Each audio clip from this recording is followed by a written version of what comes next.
All right, we're live. Thank you for joining, guys. Hey, I want to be real clear before we watch this. I want to be clear about what this actually is. This is a bunch of politicians sitting around talking about how they're going to unleash nationwide government-funded gun violence on tens of millions of innocent gun owners, and they're going to use the actions of a few madmen as their justification to increase the power of the state over the people. The question is, when injustice becomes law, what becomes duty? Let's listen to some of this right here. I wanted to share this with you guys live because, you know, they're basically trying to determine our fate as an entire nation. Let me know if you guys can hear this. Can you hear me and system audio? What's up, John, News Nebraska?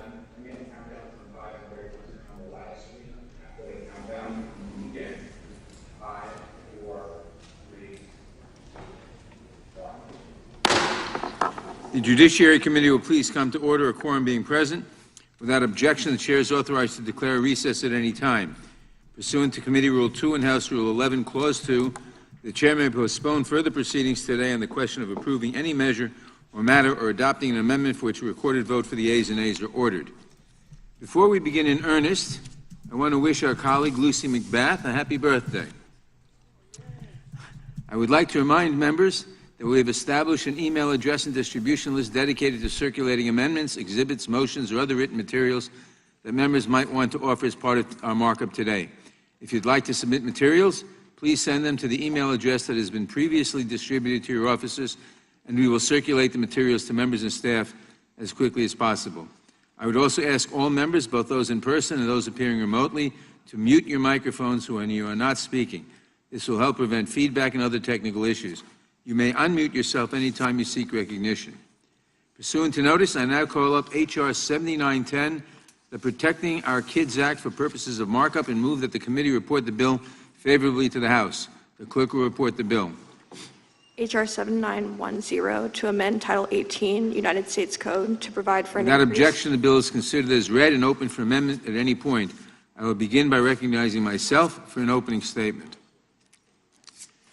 In the days since the shooting at Tops Friendly Market Store in Buffalo, New York, in the long, sad nights since the shooting at Robb Elementary School in Uvalde, Texas, and in just the last few hours, as we learned of yet more deadly gun violence in a Tulsa, Oklahoma medical office building, I have turned to a particular teaching in the Talmud.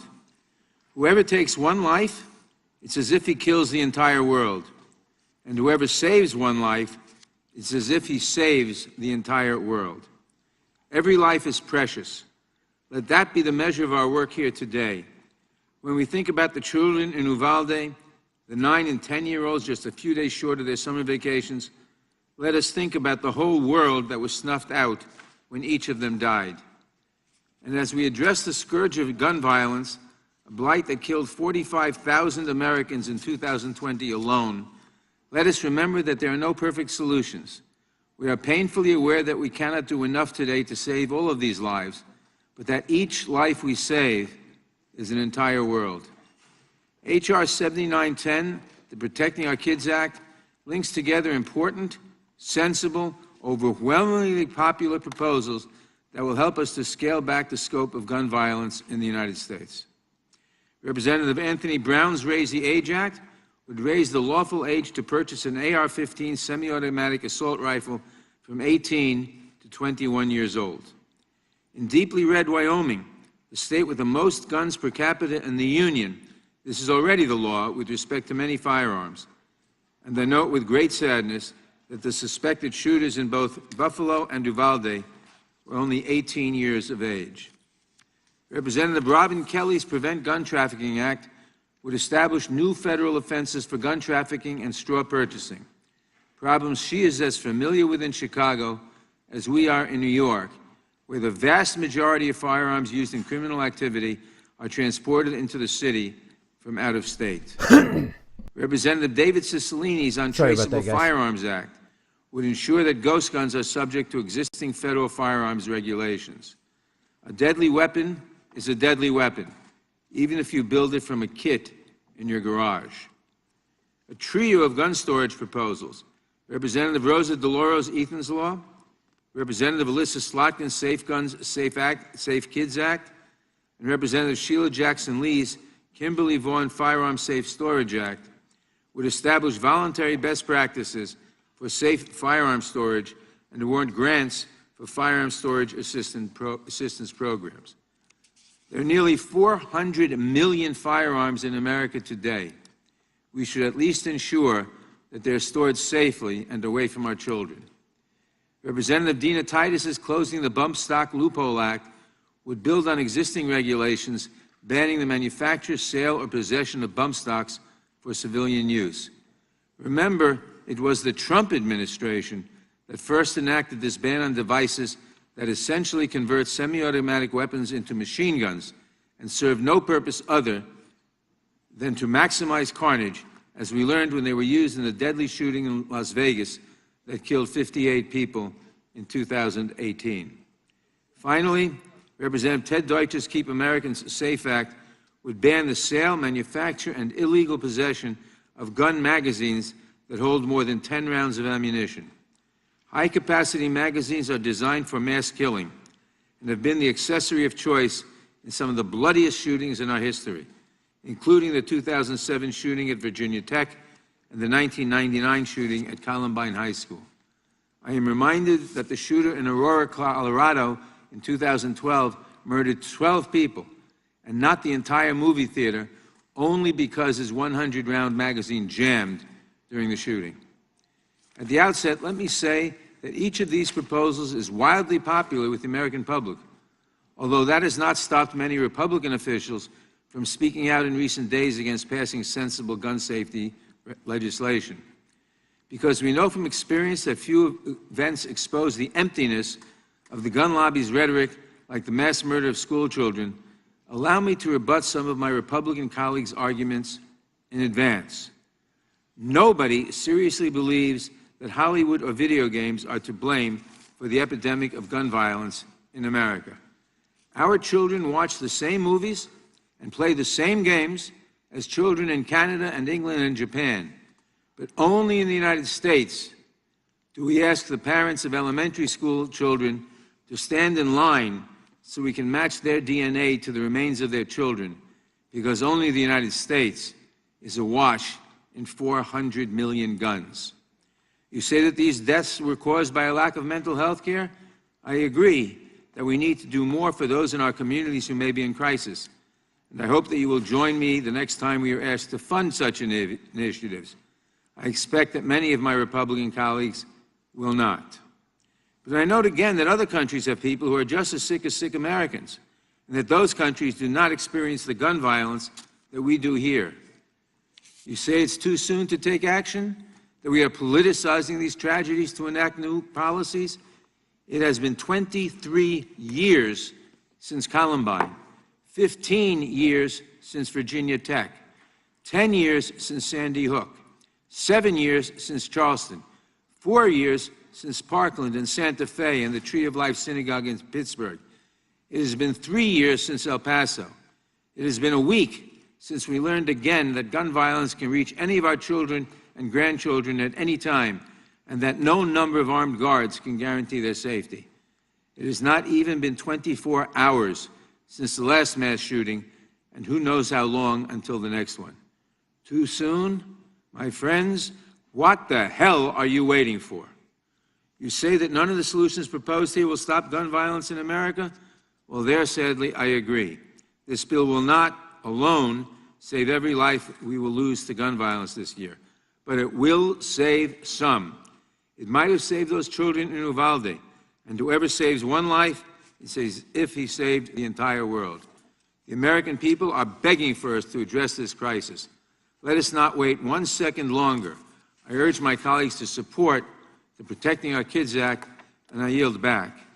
I now recognize the ranking member of the Judiciary Committee, the gentleman from Ohio, Mr. Jordan, for his opening statement. Thank you, Mr. Chairman. Mr. Chairman, life is precious, especially the lives of children.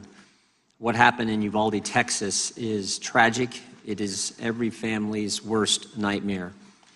Our hearts go out to the Uvalde community, and especially to the families who've lost loved ones last week in this evil act of violence. And of course, there's what happened yesterday in Tulsa and a few weeks ago in Buffalo, and our hearts go out to those families as well.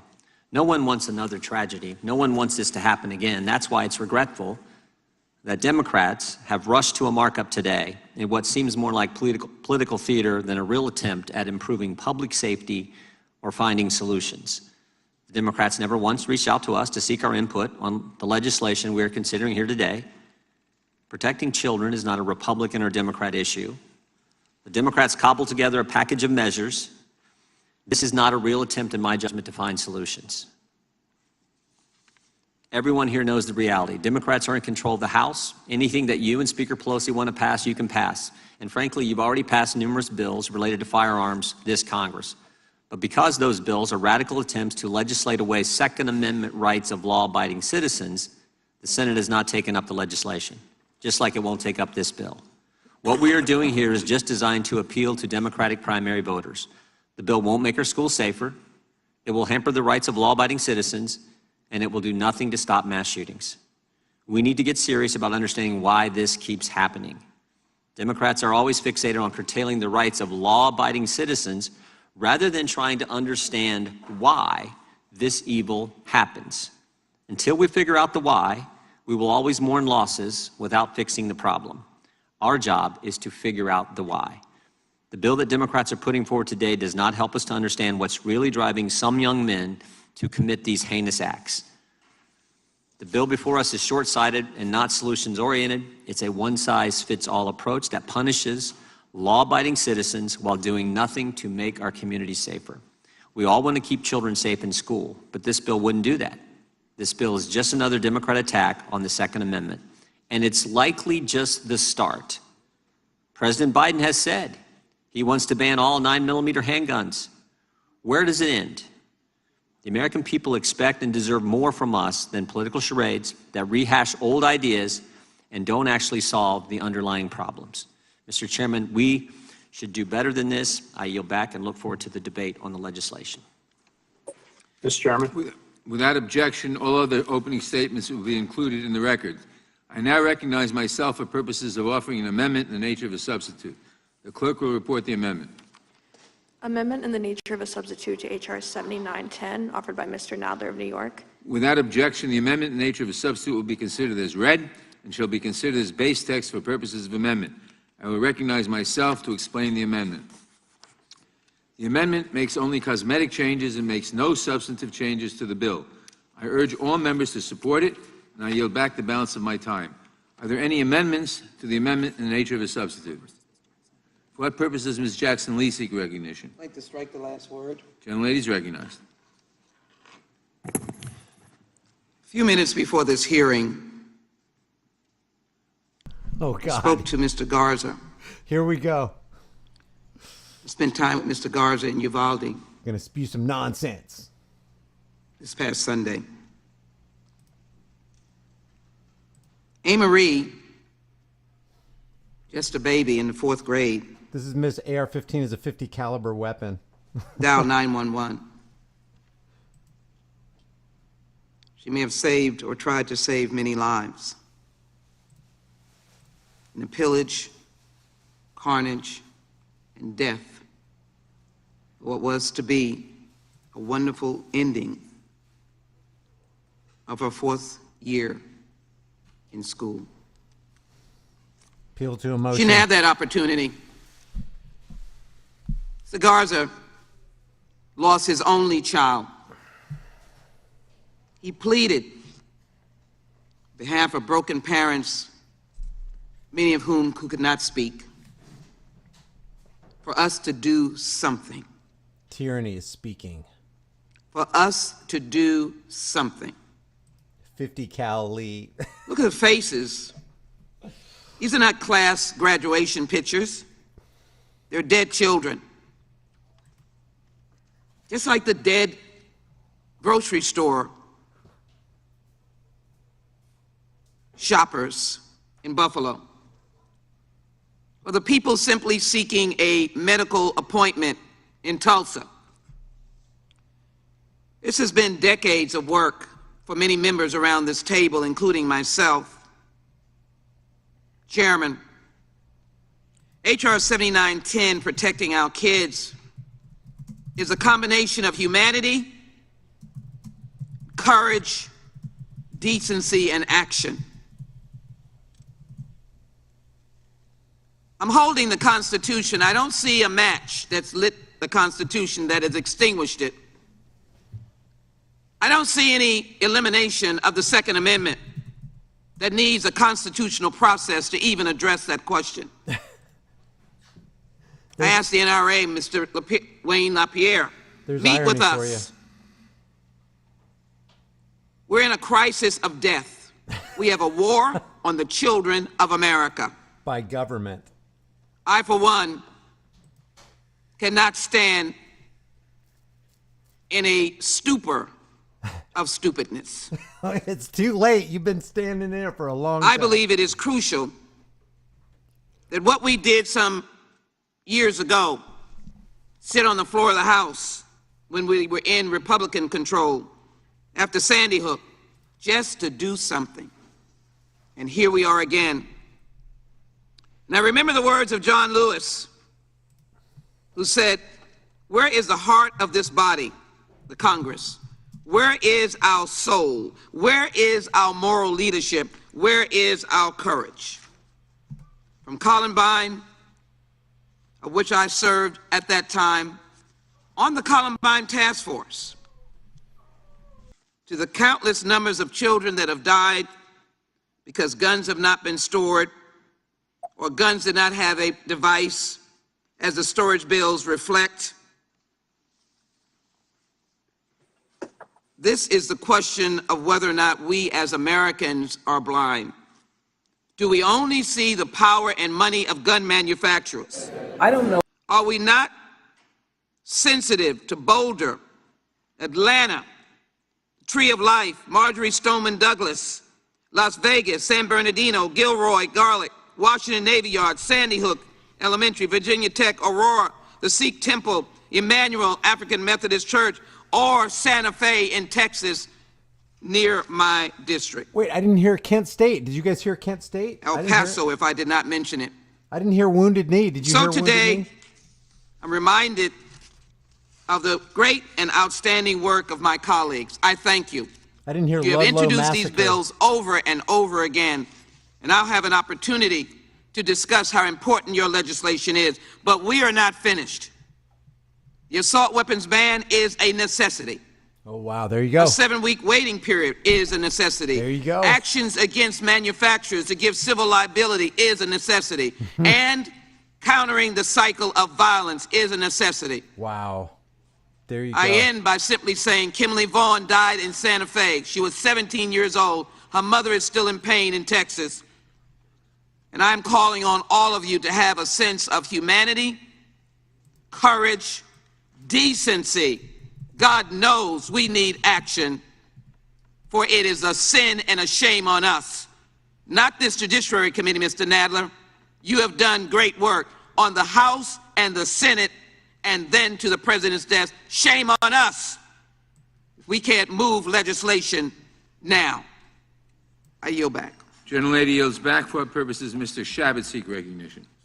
AR-15 Move strike left forward, Mr. Chairman. weighs Gentleman as is much as recognized. 10 boxes. Sheila Thank Jackson you. Lee It's says. obviously with a heavy heart that we're all participating in this markup today. Words cannot adequately express the horror that all Americans felt last week as we learned of the 21 innocent lives that were lost at Robb Elementary School in Uvalde, Texas, which only added to the deep sadness we all felt a short time earlier when 10 people were senselessly killed in Buffalo. Given the shock and the revulsion that we all feel from those two horrific crimes, it's easy to understand why we're considering this legislation today. It's only human nature to search for answers and feel the need to do something to address a situation this troubling and this concerning.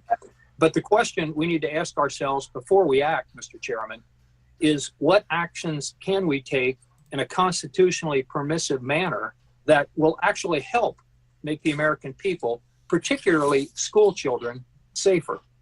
The most obvious answer to that question is that we can take action to make our schools more secure. After the tragic shooting in Parkland, Florida, former sheriff himself, led a bipartisan group of members, myself included, in reauthorizing and expanding the Cop Secure Our Schools grant program. That program provides necessary funds to states and local school districts to strengthen security measures at schools across the country. The money can be used for metal detectors, to adopt security plans, to train school officials, to hire school resource officers, including retired police officers, and to help identify students with mental health issues. They froze, not me. They're Students frozen. and teachers, but there's always room for improvement. And that's one area where I believe we could be working together to find common ground and make students safer, and it would be immediately. I also think we could work together on methods to better address the mental health crisis that's facing so many of our nation's youth today. Too often, the shootings that occur are perpetrated by primarily young men who feel marginalized and who appear to be suffering from some form or another of mental illness. Finding a way to identify these young people earlier and to help get them the treatment that they need before the tragedy strikes is a goal upon which I think we could all agree. As I mentioned earlier, the Secure Our Schools grant money can be used for that purpose. But as we saw in Buffalo, the issue is broader than just in our schools. There was also some agreement on bump stocks, which is why the ATF under President Trump acted to ban them. As most of us know, there's still an ongoing challenge in the federal courts against this ban, which is probably why a provision banning bump stocks is included in the legislation being considered today. I understand the intention here, but I would probably, I think it'd be more effective if we allowed the court cases.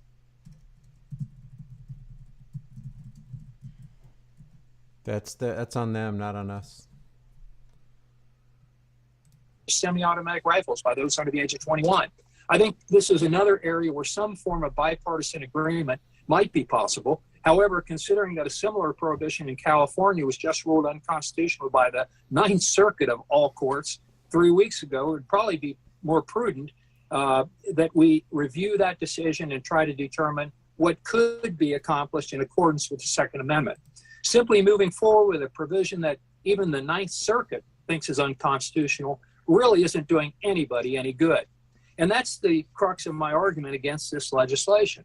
The majority is simply acting quickly because they believe it's important to act quickly. In doing so, I'm afraid they're foregoing an opportunity to actually work together and hopefully produce a better piece of legislation, which is what they're apparently trying to do in the Senate. We could do it in the House as well, Mr. Chairman, but not if the majority is so focused on the speed of the legislation rather than its merits. I think we should stay focused on the merits. Unfortunately, that's not what we're doing today. And I yield back. Shall not be infringed. Shall not be The gentleman infringed. yields back. Without objection, a statement from Representative Rosa DeLauro, whose legislation, Ethan's Law, is an important component of the Protecting Our Kids Act, will be entered into the record. For what purpose does Mr. Cohen seek recognition? Strike the last word. Gentleman is recognized. This is no rush to action. This has been delayed for decades. Oh, boy. I was here 15 years ago when Virginia Tech was the site of a mass killing. Cohen. And in 15 years, we haven't gotten gun laws changed and reformed. This bill, which is somewhat of a compilation of other laws, all should have been law before but should be law today. And the Democrats are not rushing to anything. The public is demanding that we take action because they've seen what happened in Uvalde, Texas. They've seen what happened in Buffalo. They've seen what happened last night in Tulsa. It is happening all too often, and it's deadly. Assault weapons were banned from 1994 to 2004. It was constitutionally permissible. It wasn't until 2008 in the Heller decision when Justice Scalia said that people had a right, based on the Second Amendment, to protect their homes with reasonable weapons. And said that that was not something that would prohibit government from having more restrictive laws on people who had mental health problems and or people who had criminal backgrounds or other possible changes in the law. The Second Amendment, like the First, is not absolute. The First Amendment, you cannot defame people.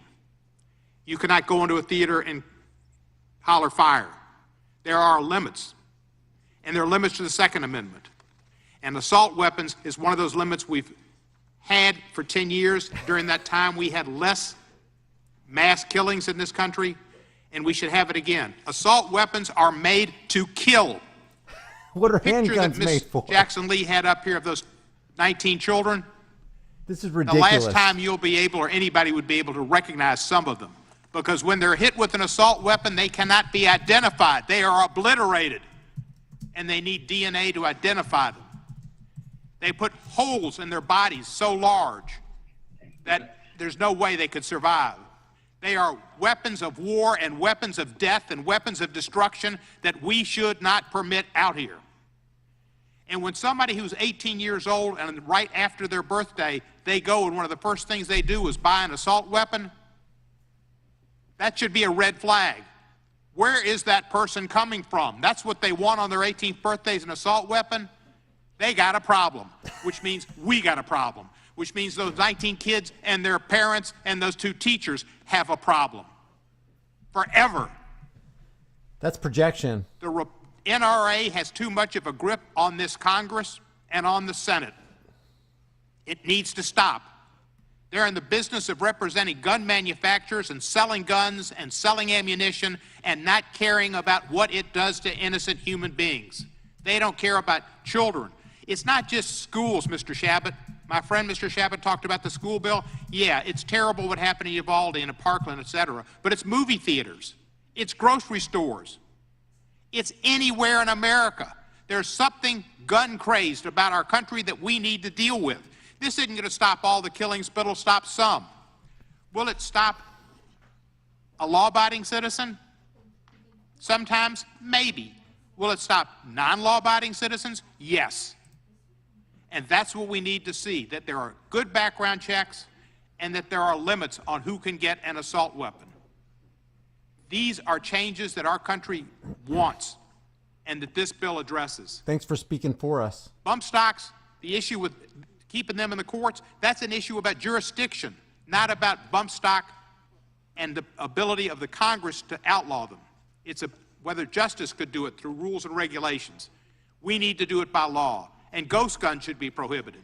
Now there's some newfangled deal that I've come across in the city of Memphis where they've intercepted some metal parts that have come in from China that turn pistols into semi-automatic weapons into fully automatic weapons. Customs and Border Protection in Memphis have seized 40 devices recently that turn semi-automatic handguns to fully automatic. Now we're working on that. That should be prohibited too. There's something wrong in America, and this committee needs to deal with it today, and it will. I appreciate Mr. Cicilline's bill that does ban assault weapons. I had an amendment to do that today because it needed to be debated and it needs to be enacted. But for considerations of Mr. Cicilline's precedence on this bill, I'm not going to offer it today. But we need to pass it, and we need to pass everything here, and it's time that our Republican colleagues stopped offering just thoughts and prayers, but offered solutions and cared about the people who are dying. I yield back the balance of my time. That was a bunch of word salad. Shall not Gentleman be yields infringed. back for what purposes Shall the not be gentleman from infringed. Arizona seek recognition? Move to strike the last word. Gentleman's recognized. Who's going to say shall not Thank be you, Mr. infringed? Chairman. And the day after the Uvalde shooting, I had the opportunity to meet with CBP Chief Ortiz and also talk with marshals who were on the scene in that school. I happened to be in South Texas at that time. And it is not a tragedy. It is beyond a tragedy. A tragedy imputes some kind of non-intentional or accidental event. This was beyond that. This was a deliberate, malicious, evil event by this 18-year-old young man. And so it's beyond a tragedy, and it most certainly does need to be addressed and needs to be investigated further. There have been multiple accounts, as there normally would be, from parents, from law enforcement who was on the scene, from Border Patrol agents to the BORTAC unit, et cetera. I hope that we can get to the bottom of exactly what transpired there so we understand it more fully. I also express more than just heartfelt thoughts towards the families who were affected and the community itself that was impacted by this. But I also think it's important, Mr. Chairman, to consider a whole host of additional pieces of information. And I'm throughout the course of the day, I will submit various studies, articles dealing with these gun shootings. For instance, Mr. Chairman, I submit for the record a piece entitled "Chicago's had most mass shootings in the U.S. since 2018. What's the solution?" Without objection. Thank you, Mr. Chairman. That's from CBS Chicago that was discussing that post-Uvalde. And also, Mr. Chairman, another piece called "Chicago had 971 shootings in the first half of the year. While violence is trending down from the pandemic peak, it is still way too high." Without objection. Thank you, Mr. Chairman.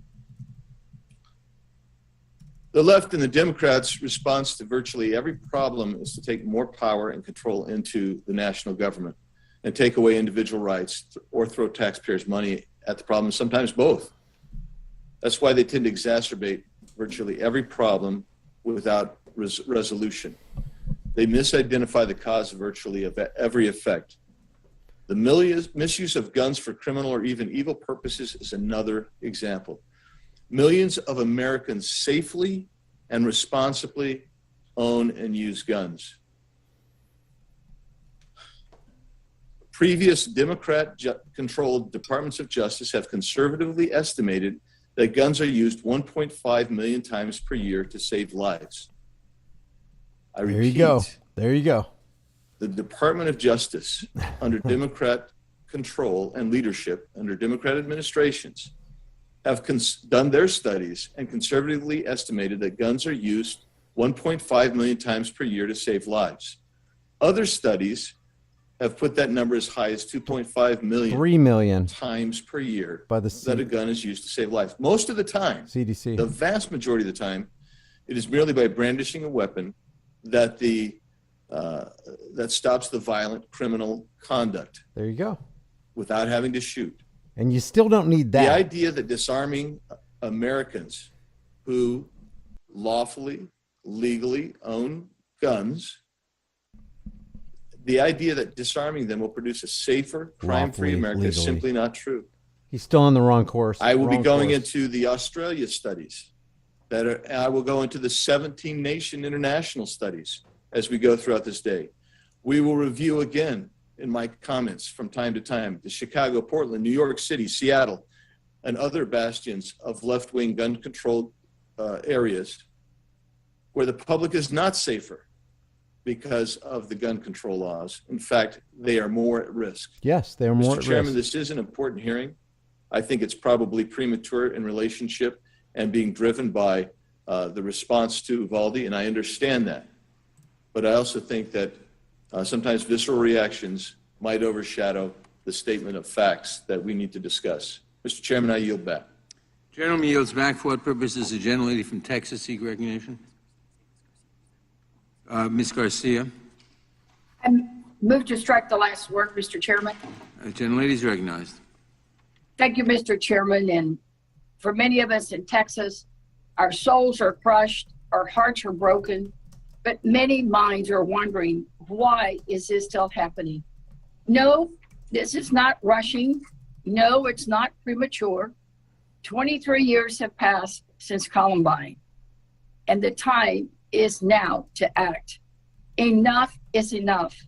We cannot allow another disgrace like what happened in Uvalde to tear apart one more community and to tear up more families.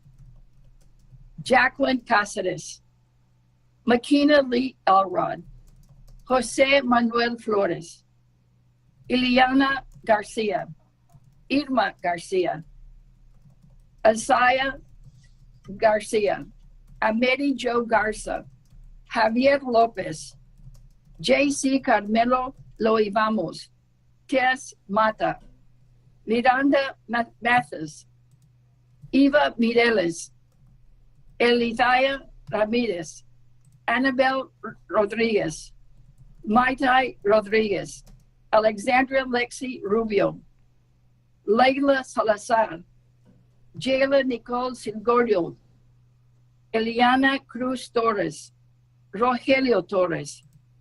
These are the names of the 19 children and 2 teachers. Appeal. Innocent lives To emotion. tragically lost. Children, now angels, watching us from above to see what we are doing. One young man pulled the trigger, but we all have failed them. America has failed them, and the other thousands of children that have died as a result of gun violence. Republicans are complicit in Uvalde's negligence and neglect to responsibly address comprehensive gun reform. Republicans are complicit in the shooter in Buffalo for encouraging white supremacy and promoting replacement theory. Republicans are complicit of the lives lost at Pulse, Florida, for their homophobic and anti-human rights narrative. Republicans are complicit in the massacre in El Paso for their anti-Latino, anti-immigrant narrative and for putting gun lobbying interests above people's lives. House Democrats stand with the victims and their loved ones. We stand to act for the people, not gun interests. We have been consistent. We are not rushing. We have already passed some bills. They're all solutions. They're not premature. We have passed reforms and measures to ensure that we're protecting our communities and most especially our little children, our angels. The community that was assaulted here in Texas was a predominantly angels, Latino don't you? community. So to my neighbors in Uvalde, I say this: no los vamos a olvidar. No vamos a olvidar los nombres y las caras de los 19 niños que perdieron su vida. No olvidamos los responsables de esta tragedia. Seguimos luchando hasta cuando ya pasemos reformas de la violencia de armas de fuego. Gracias. Thank you, Mr. Chairman. With that, I yield back. The gentlelady yields back. For what purpose does Mr. McClintock seek recognition? To speak on the amendment. Clerk will report the amendment.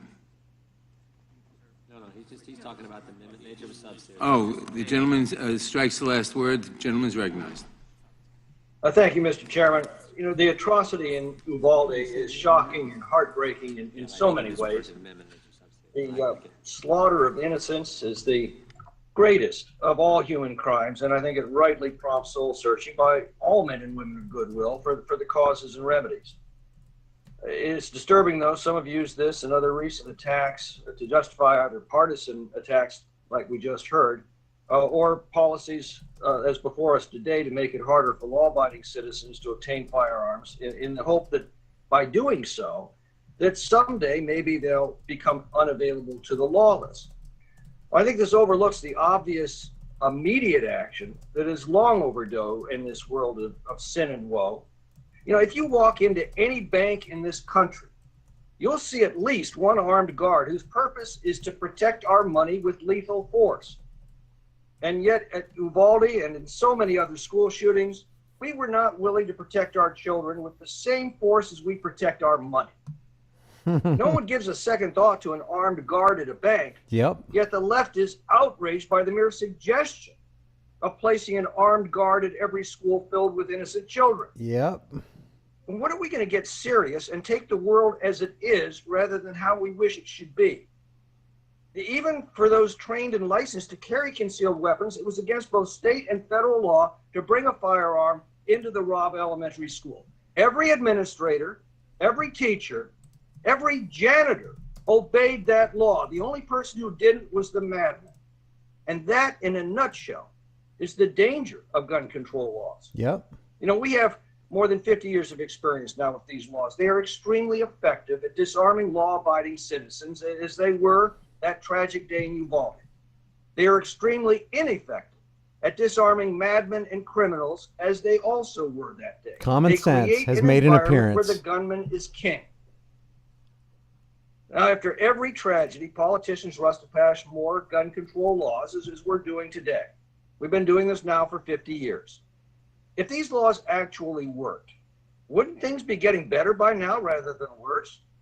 The proportion of households with firearms has dropped significantly in the last 40 years. Shouldn't things be getting better and not worse?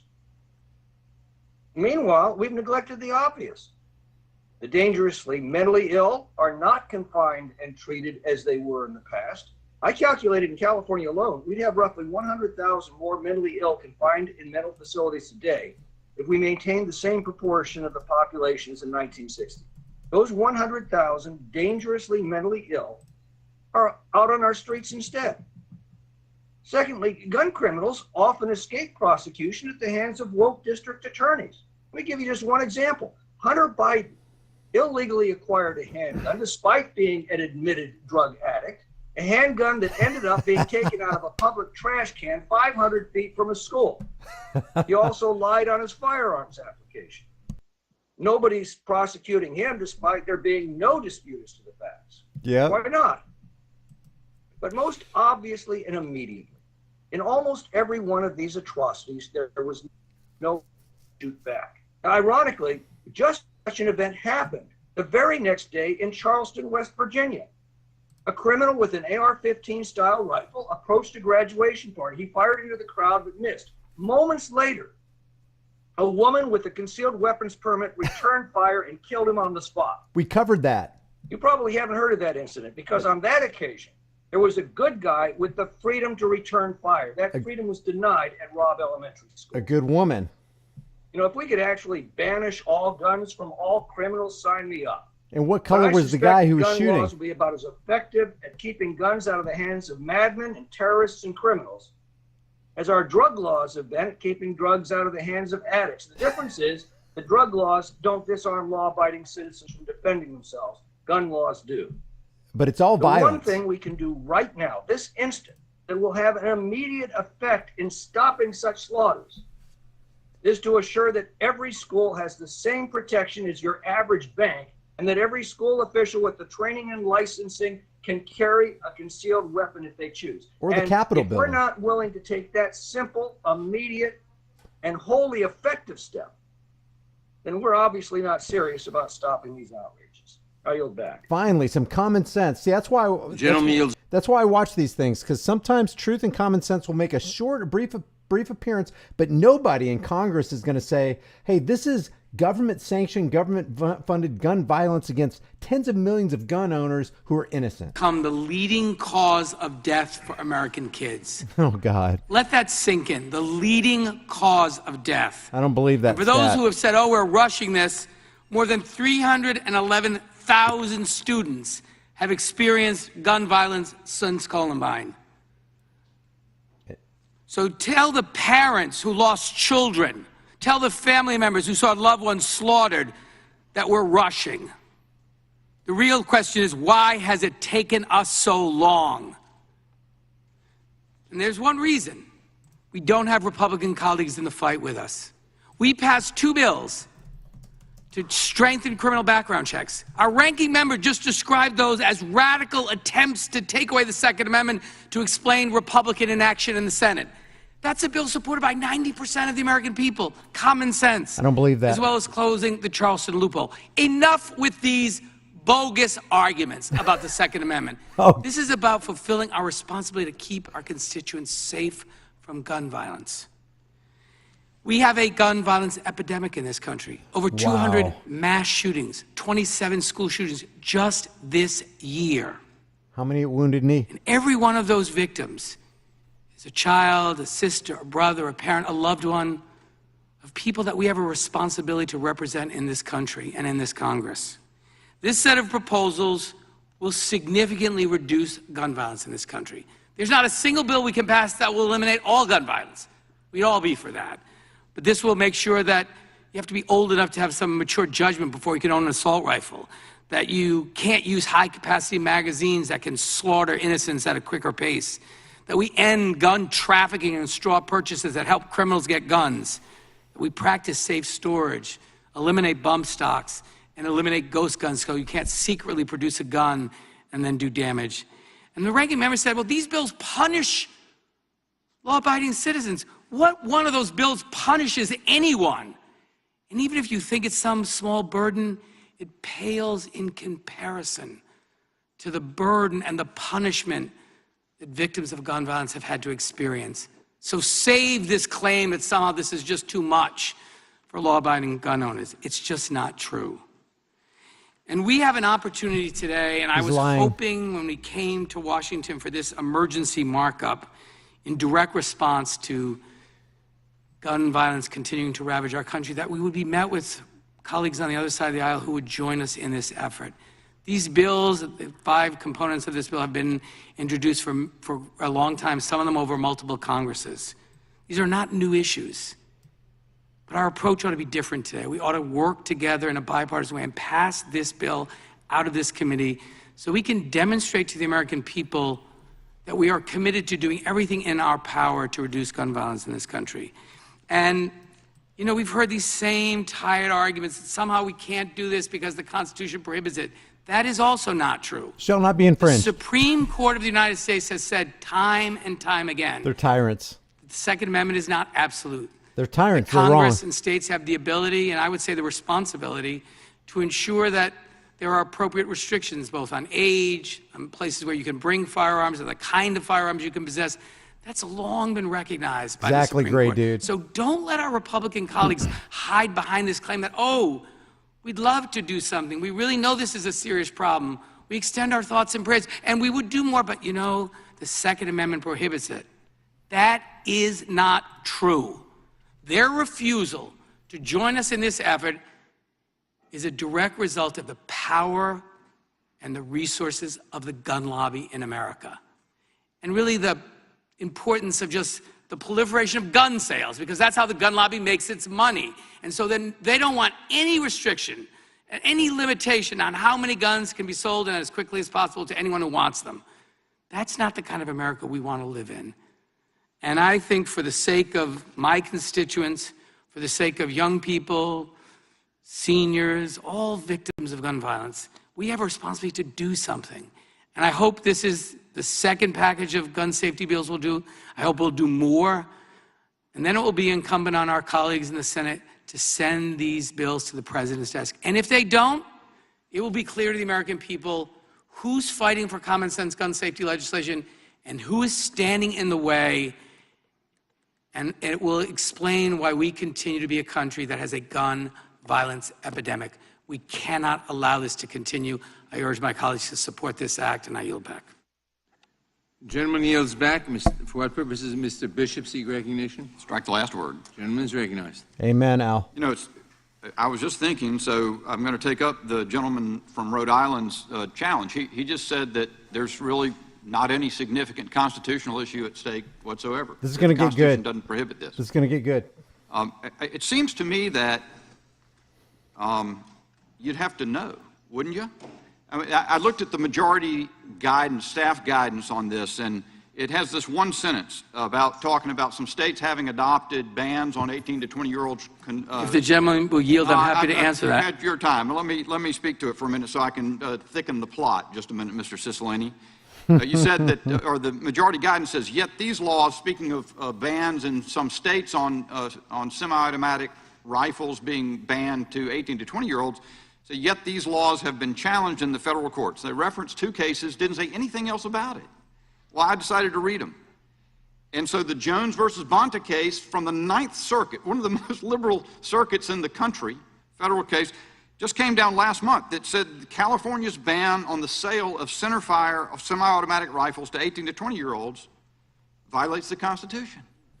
It says that it goes through this long analysis of the history of the Second Amendment and says those rights to self-defense at the core of the Second Amendment, that 18 to 20-year-olds are covered by that right. They say, just like virtually every other, in fact, I think every other, right in the Bill of Rights applies to 18 to 20-year-olds. Of course it does. And there's another case. There's a case from the 4th Circuit, from where I come from. It was vacated for mootness after being issued, but it was an analysis of the federal ban on sales of handguns to 18 to 20-year-olds. And it said, this came to the same conclusion, that the Second Amendment applies.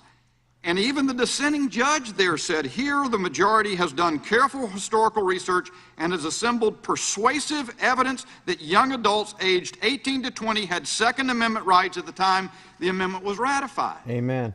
So when we undertake to do something, in the words of the gentle lady from Texas, isn't it incumbent on the House Judiciary Committee to consider, to evaluate what the Constitution allows Congress to do consistent with the supreme law of the land? So at least two parts of this proposed hodgepodge raise questions about constitutionality: the ban on the sale of semi-automatic rifles and shotguns to 18 to 20-year-olds, and also the provision about gun storage at home. Heller, by the United States Supreme Court, spoke to that. Why would there be no analysis or no consideration? But there's a willingness to just ram through this package, and the answer is, we don't have any patience for you if you're objecting. The voices are raised, the accusations are made, Republicans are complicit. Good for him. I can tell you this, and let me be clear. You are not going to bully your way into stripping Americans of fundamental rights. Amen. And it also, unfortunately, it follows a pattern that we've discussed before. Just a couple of weeks ago, you ran through a bill concerning amicus briefs in the Supreme Court that would require the disclosure of charitable organization donors in violation of their First Amendment rights of association. I pointed it out then. That you had attempted to do, the same party had attempted to do the same thing in 1958 in the NAACP case in Alabama. That you did the same thing, not coincidentally, in California, since we're talking about the California, the Ninth Circuit decision. In another case involving Mr. Bonta, the Attorney General out there, just last year, you just blundered right over that because you don't care. You're cavalier about the leak of the draft opinion from the Supreme Court. You want to pack the Supreme Court.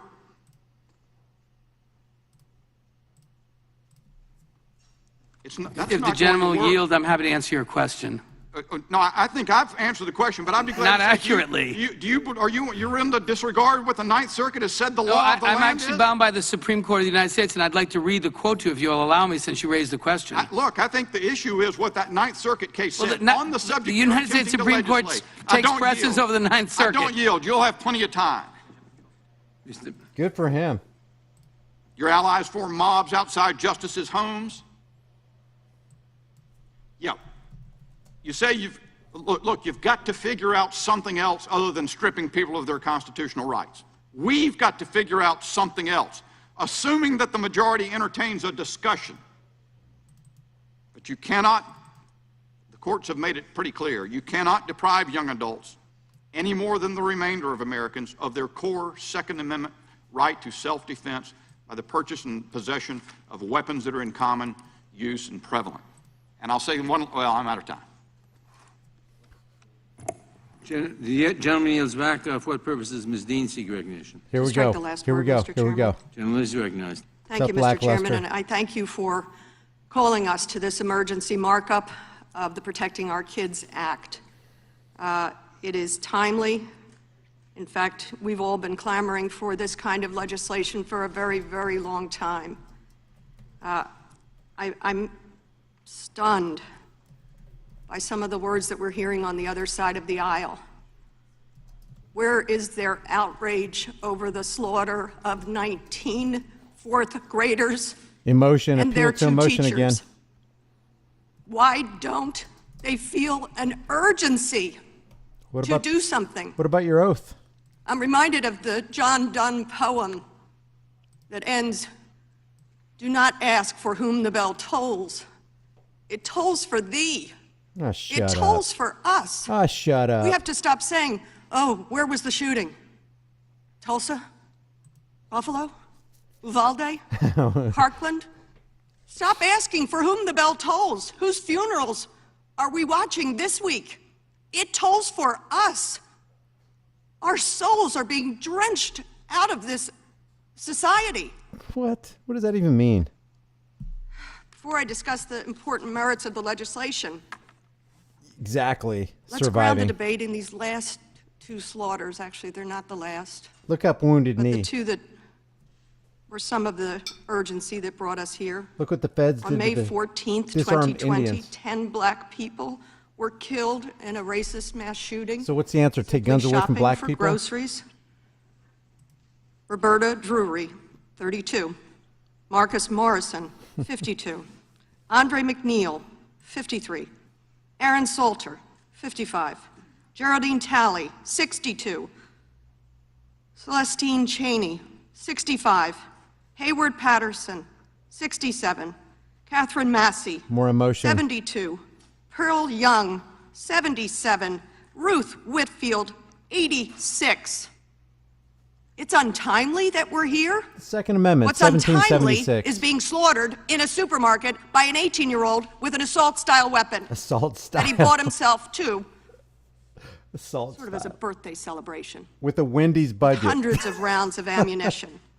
You're 1600. worried about restricting that purchase and that slaughter, Yep, sure am. and you're not worried about the untimely deaths of 10 black people in a supermarket. And only 10 days later, 19 children and 2 teachers killed, and I know you heard the names, but I'm going to say their first names again. McKenna, The emotion. Layla, Shall. Miranda, Not. Nevaeh, Be. Jose, Infringed. Xavier. Second. These are all 10 and 11-year-olds, I should be Amendment. saying. Tess, 10. Roleo, 10. Ellie, Woman is delusional. 9. Elihana, 10. Annabelle, 10. Jackie, 9. Uzziah, 10. Jace, 10. I have an assault rake on the Mate, wall right next to my 10. assault sport. Jaliyah, 10. Ameri, 10. Lexi, 10. Alethea, 10. And their teachers, Irma, 48, and Eva, 44. I just noticed she has an assault As we latte have right on her heard, desk. See the assault latte? One of the Right here? children called twice, at least twice, said, "Send the police." One of the children recounted how she took the blood of her dead friend lying near her and smeared herself with that blood to pretend to be dead. What have we taught our children? Not This is on our self-defense. watch. We've taught our Where children to is the outrage? trust the government. I will tell my friends on the other side of the aisle who, for some reason, stand against these common sense measures that would save lives, not all lives, but would save lives. You're way behind the curve. Gun owners, Americans, by and large, want these measures. Stephanie I Ramirez. don't know what bubble you're living in. I guess surrounded by a powerful gun lobby trying to hold on to your seats. Amber But Heard, America is way ahead of you. School of Acting. The outrage is real. We didn't learn it after Columbine. We didn't learn it after Sandy Hook. Please, God, let us stop the shame on our country, pass these laws, say that an 18-year-old cannot go in and slaughter our children or black people because they don't like black people. Oh, God. Join us. Join us in saving lives. We couldn't have a more important job to do. Thanks for the super chat, WM. I yield back, Mr. Chairman. Gentlelady yields back for purpose. This is a gentleman from Florida. Seek recognition. Makes me sick too, man. Woman is Makes me recognized. sick too. I'll confess I don't know much about the gun lobby that my colleague referenced because I don't meet with any lobbyists. I don't take their donations, and I don't take any donations from any of the political action committees that are for or against any of these measures. But I can speak for law-abiding gun owners who are very concerned about some of the bills that I are hate before us. that. Law abiding. It is reflexive and it is irresponsible to consider bills while we're still trying to figure out what happened in some of these circumstances that you suggest animated the need for this hearing. The chairman referenced Uvalde in the first moments of this hearing, but yet we're still deciphering key elements of the law enforcement response, of the physical plant, of points of intrusion. And it is not kind, and it is not compassionate to tell people that you're doing something to help them when in fact you have no idea whether or not this legislation that you fashioned would in fact do that. I would suggest that it's potentially cruel to tell people that they've inspired a response to a tragedy when in fact that response won't work. Not a good argument. Who would want to be associated with such a thing? My colleagues asked the question, where's the outrage? I would observe that perhaps outrage isn't the most responsible and pensive way to write a bill, to address a problem. I heard on Sunday Senator Chris Murphy praise the Florida legislation in response to the violence in Parkland, and while there's a lot in that legislation I didn't like, mainly the gun control, there were provisions that I think we could work on that have made schools safer in Florida. For example, no longer leaving schools as gun-free zones, as soft targets in many cases, there you go, has improved the force multiplier for law enforcement. Getting a little better. In fact, of Florida's 67 counties, 45 have opted into the Sentinel program we created in our state to get rid of the gun-free zones and to allow former members of our military, former tactical operators, former members of law enforcement to be there for their children to keep them safe so that we don't have to relive these tragedies. There was also more training that was actually required, mandatory, rigorous in Florida. That would be something that we might want to think about and might want to encourage. But it is similarly irresponsible here in the Judiciary Committee for us to just ignore the jurisprudence that's happening around the country. When you have the Ninth Circuit, the Fourth Circuit, developing law around the notion that you can't just deprive someone of their Second Amendment rights who's committed no offense other than not having achieved the age of 21 once they're an American adult. That's close. I That's sort of pretty like good. Congressman Massey's legislation that maybe everyone who's a voter or on their way to vote ought to have the opportunity to carry a firearm to ensure that they're not subject to any intimidation.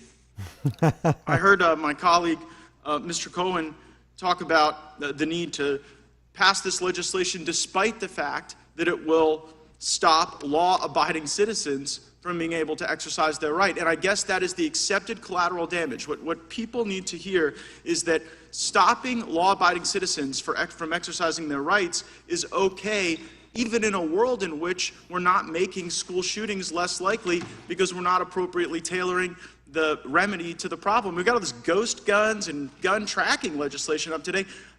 Were any of these school shootings, were any of these guns ghost guns? You know, and so it seems to be sort of gun control they'll come up in with search of a tragedy to lash onto to animate the desire to have more gun control. And I believe the gentleman from Tennessee also said, well, it'll also stop the non-law abiding. And perhaps we should realize that our laws don't have their own fiat, right? They aren't in and of themselves determinative of human behavior. And to suggest, you know, I was watching the NBA Finals, and I heard Shaquille O'Neal observe that in the communities that he's familiar with, the access to guns is not the problem. Anybody can get the guns. And maybe if that's true, and he was speaking of course, non-legal ways to get guns, maybe we ought to focus on the circumstances that cause these people to commit these shootings. Maybe we ought to get rid of the gun-free zones that are causing this scourge of violence. And maybe we ought to really put the victims first, not through virtue signaling, but through pensive, thoughtful legislation. Exactly right, Jeremy. Exactly right. It's hypocrisy. Gentleman yields back. For our purposes, the gentlelady from Georgia seek recognition. Thank you, Mr. Chairman. I move to strike the last word. Gentlelady is recognized. We are paying for gun violence every single day of our lives. We are paying for the weapons of war on our streets with the blood of children sitting in our schools. Weapons of war. We are paying for unfettered access with mothers and fathers waiting in line for a DNA test, forced to find out. I'm going to mute her. That's exactly what the Second Amendment is talking about. Shall not be infringed equals unfettered access. Unfettered access shall not be infringed. Same thing. Culture with the lives of the American people, with the lives of who we in this room are sworn to protect. Do we have the courage right here in this body To imagine the phone call parents across Uvalde received last week. The phone call that confirms our fear, our singular fear that my child is dead and that I was unable to protect them. Because I know that phone call. Parents across the country know that phone call. It's a sucker punch to my stomach every time I learn there's another phone call.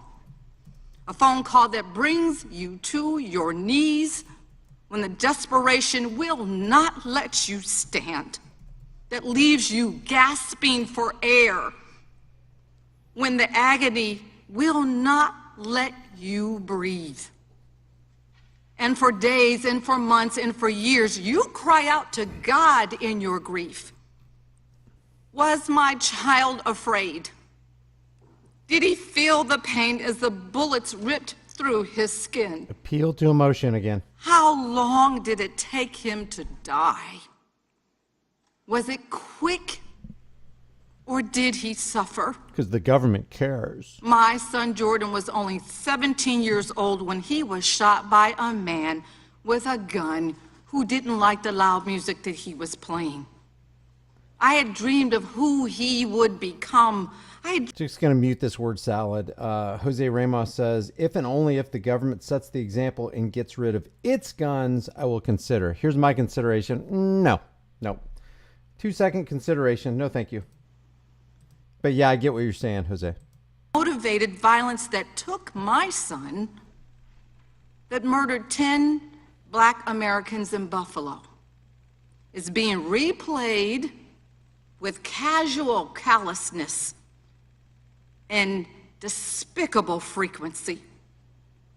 Since last week, when 19 children were gunned down at their desks, we have lost over 700 Americans to gun violence. No, we have not lost one. Last night, 4 Americans were murdered as they... Guys, we have got to get this through our thick skulls. There is no such thing as gun violence. No life is lost to gun violence, or knife violence, or baseball bat violence, or meat cleaver violence. It just doesn't happen because it's not a thing.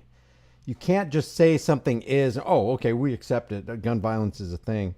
Dieter Andrews says Biden is the biggest sucker punch to the U.S. Well, not yet. The biggest sucker punch so far to the U.S., if you're going to talk about presidents, is Donald Trump. $6.2 trillion of the big pharma industrial complex, increasing 5.8% for the military industrial complex, creating and okaying and approving red flag laws from its administration. And that's just scratching the surface, not counting civil asset forfeiture and all the other nonsense that, I mean, it's the biggest sucker punch to the U.S. is the international banking cartel, who owns Biden, who owns Trump, who owns Obama and Bush. Have the God-given right to live free from this scourge of gun violence, of senseless suffering, of death and despair.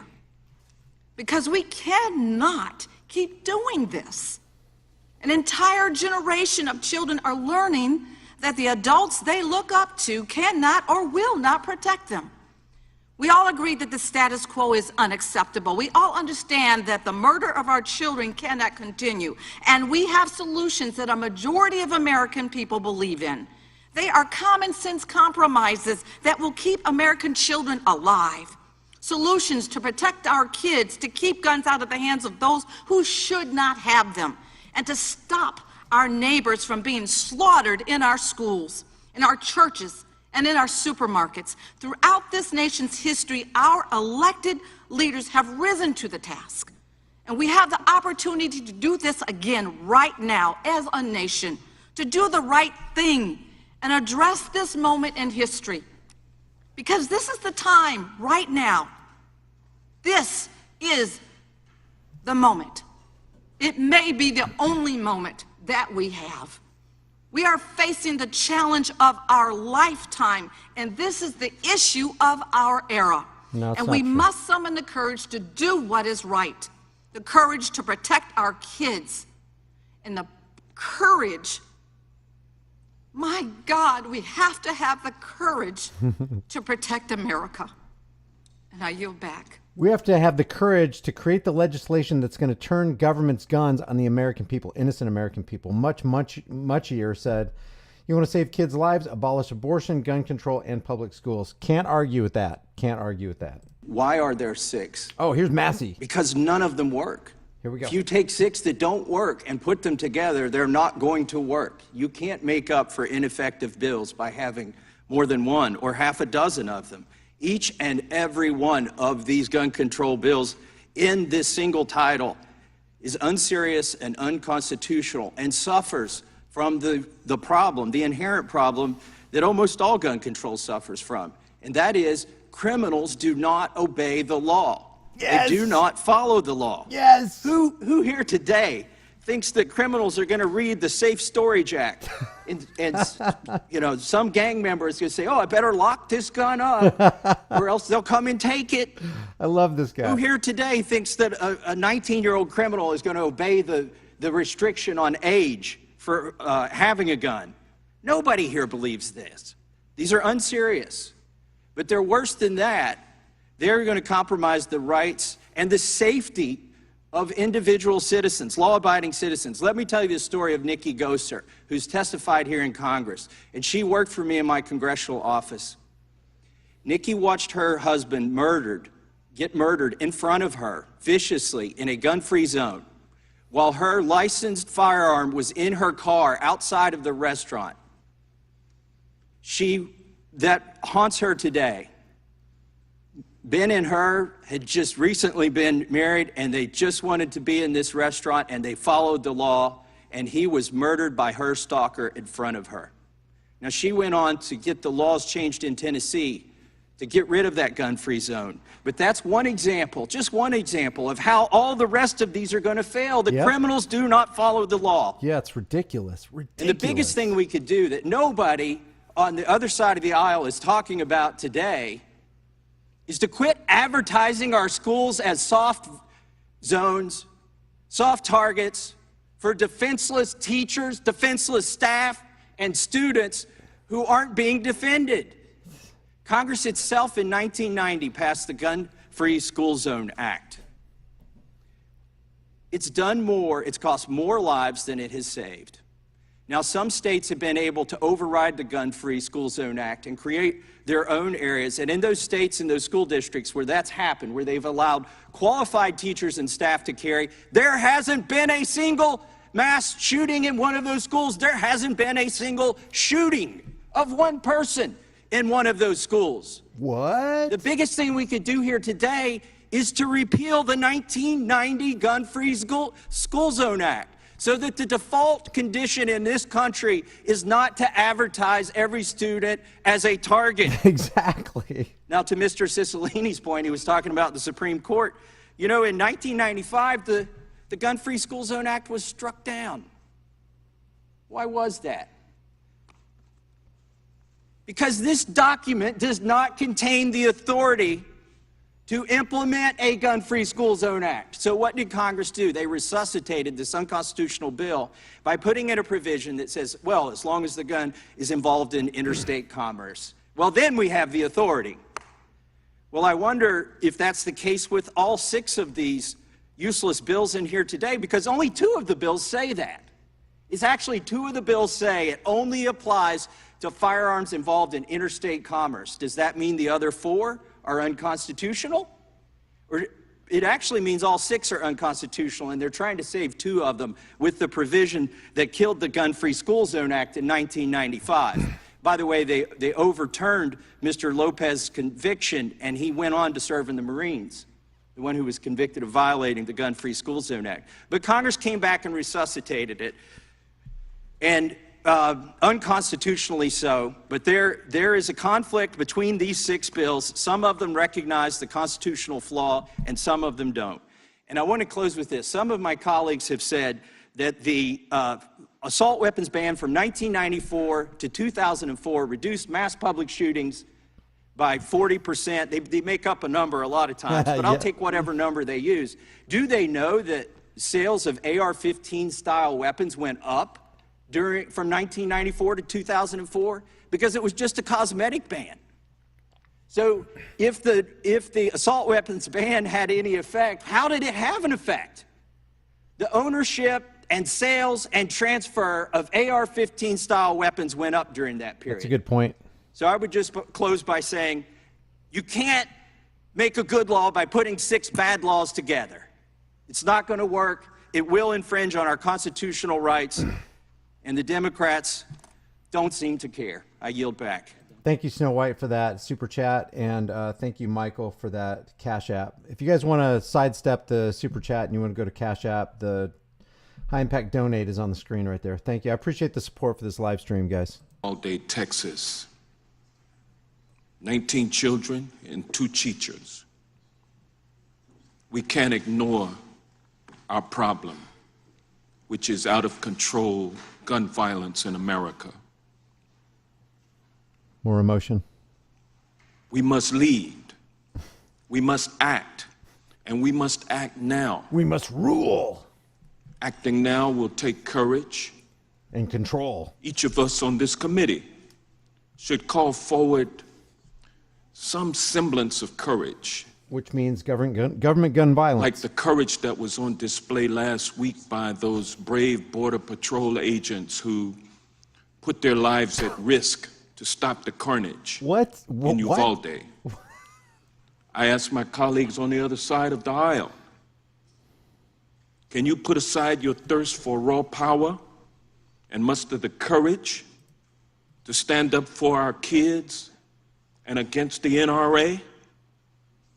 My friends, history will not forget those politicians and the phony patriots who cared more about maintaining their grip on power and serving the interest of the NRA than they did about protecting our kids from out-of-control gun violence. Columbine, Sandy Hook, Marjorie Stoneman Douglas, more or less, Virginia Tech, UC Santa Barbara, and the list goes on and on. Hey, mods, I'm going to go ahead and mute this real quick while he's talking, but hey, mods, feel free to, there's this naked-hd.fun girls here stream. Feel free, mods, to eliminate those people. That's just spam. That's perfectly okay to delete that stuff. I deleted those messages and got that guy out of the room. It's ridiculous. Thank you, JC, for that donation. $5 on Cash App, and thank you, Julia N, for that donation. I appreciate it, guys. Have experienced gun violence at school since Columbine. This violence, this carnage cannot be what America is all about. God, I wish somebody would address. And the time for minor reforms is gone. The fact that this legislation equals massive nationwide gun violence from the government toward people who are innocent. I wish somebody would address that. They're not going to, because they're all on the hook. They're all on the chain, guys. They're all political parasites. And while there are some things that are good that are being said here, like Massey said, and a couple things that other guy said, and truth will make its appearance, you got to stay out of the cult of personality, which includes the cult of political personality as well. I wish somebody would say this, what you're doing is crafting legislation that will turn government guns against innocent people. Therefore, you don't hate the gun violence that you say you're against. You're actually throwing gasoline on it. Age of purchase, they're 21 years of age. This misguided pledge that some of us have of allegiance to guns and yes, to the NRA, it must end. And it must end now, not tomorrow, not next year, but now. Now, it's got to be now. For the people of the United States, demanding meaningful, effective action, let's pass violence, the Protecting Our Kids Act. And with that, I which won't protect our kids. I wish somebody'd come up with that too. It's Gentleman yields back for purposes Mr. Tiffany seek recognition. Everything that you name these bills, the exact opposite happens, guys. Stop doing this. Thank you. Anytime we address gun violence, we should also address the state of affairs of our society. We should address crime and mental health. We must also address the family unit, forging the future of our society. Look at the story of the young man who did so much damage in Uvalde, Texas. None of the latter seems to get any attention from this body, And the knee-jerk reaction is to always punish law-abiding citizens for the sins of the few. The answer is always to place more restrictions on the masses instead of holding the individual accountable. The problem is not being addressed today. The majority, instead of working in good faith across the aisle to find real solutions to these problems, are now here talking about protecting our kids with a bill that does little of that.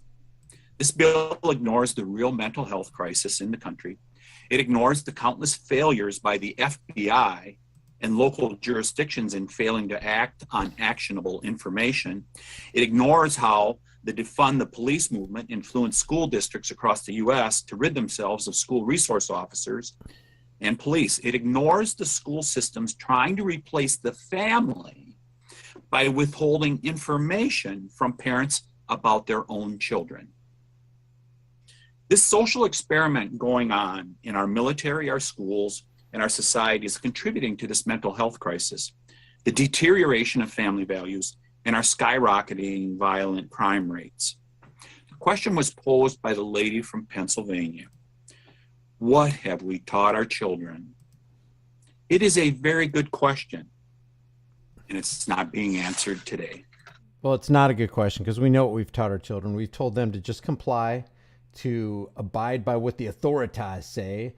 You're a good little boy if you obey the laws, and you're a bad little boy if you disobey the laws. Don't step out of line. Don't have your own thoughts. Do exactly what you're told, and everything will be all right. That's what we've taught them in the 15,000-hour government indoctrination camps we call the public school system. Sure has it. Moving the goalposts, as often is done, only gets some talking points. Real solutions required reaching across the aisle and addressing all of these issues, not messaging that exploits tragedies to try and take away our rights and eventually have to be struck down by the courts. And I really think that the majority should be honest here today with the American public, and you should come clean. And you should propose the amendment, which is what you really want, which is to repeal the Second Amendment to the Constitution, because that is really what is afoot and has been over the decades as we've had this robust argument here in our country for a long time. Come clean. Tell the American people what you really want to do, Mr. Chairman, and that is repeal the Second Amendment. And I would just close by this. Uzziah Garcia has been mentioned a couple times during this hearing. God bless that young man. Nothing powerful and may he is being rest in said here, peace, along with all the others that perished in Uvalde. But I would also cite Uzziah Garcia's uncle, who said, do not politicize this. Do not politicize this before all the facts are known about what went on at that Uvalde school. With that, if I have any colleagues that would like time yielded to them, I'd be happy to do it. I'd like you to yield to me if you wouldn't mind. I'm a colleague. Mr. Chairman, I yield back to you. Wow. Gentleman yields back. Gentleman from New York, Mr. Jones, is recognized for 5 minutes. I move to strike the last word. Gentleman is recognized for 5 minutes.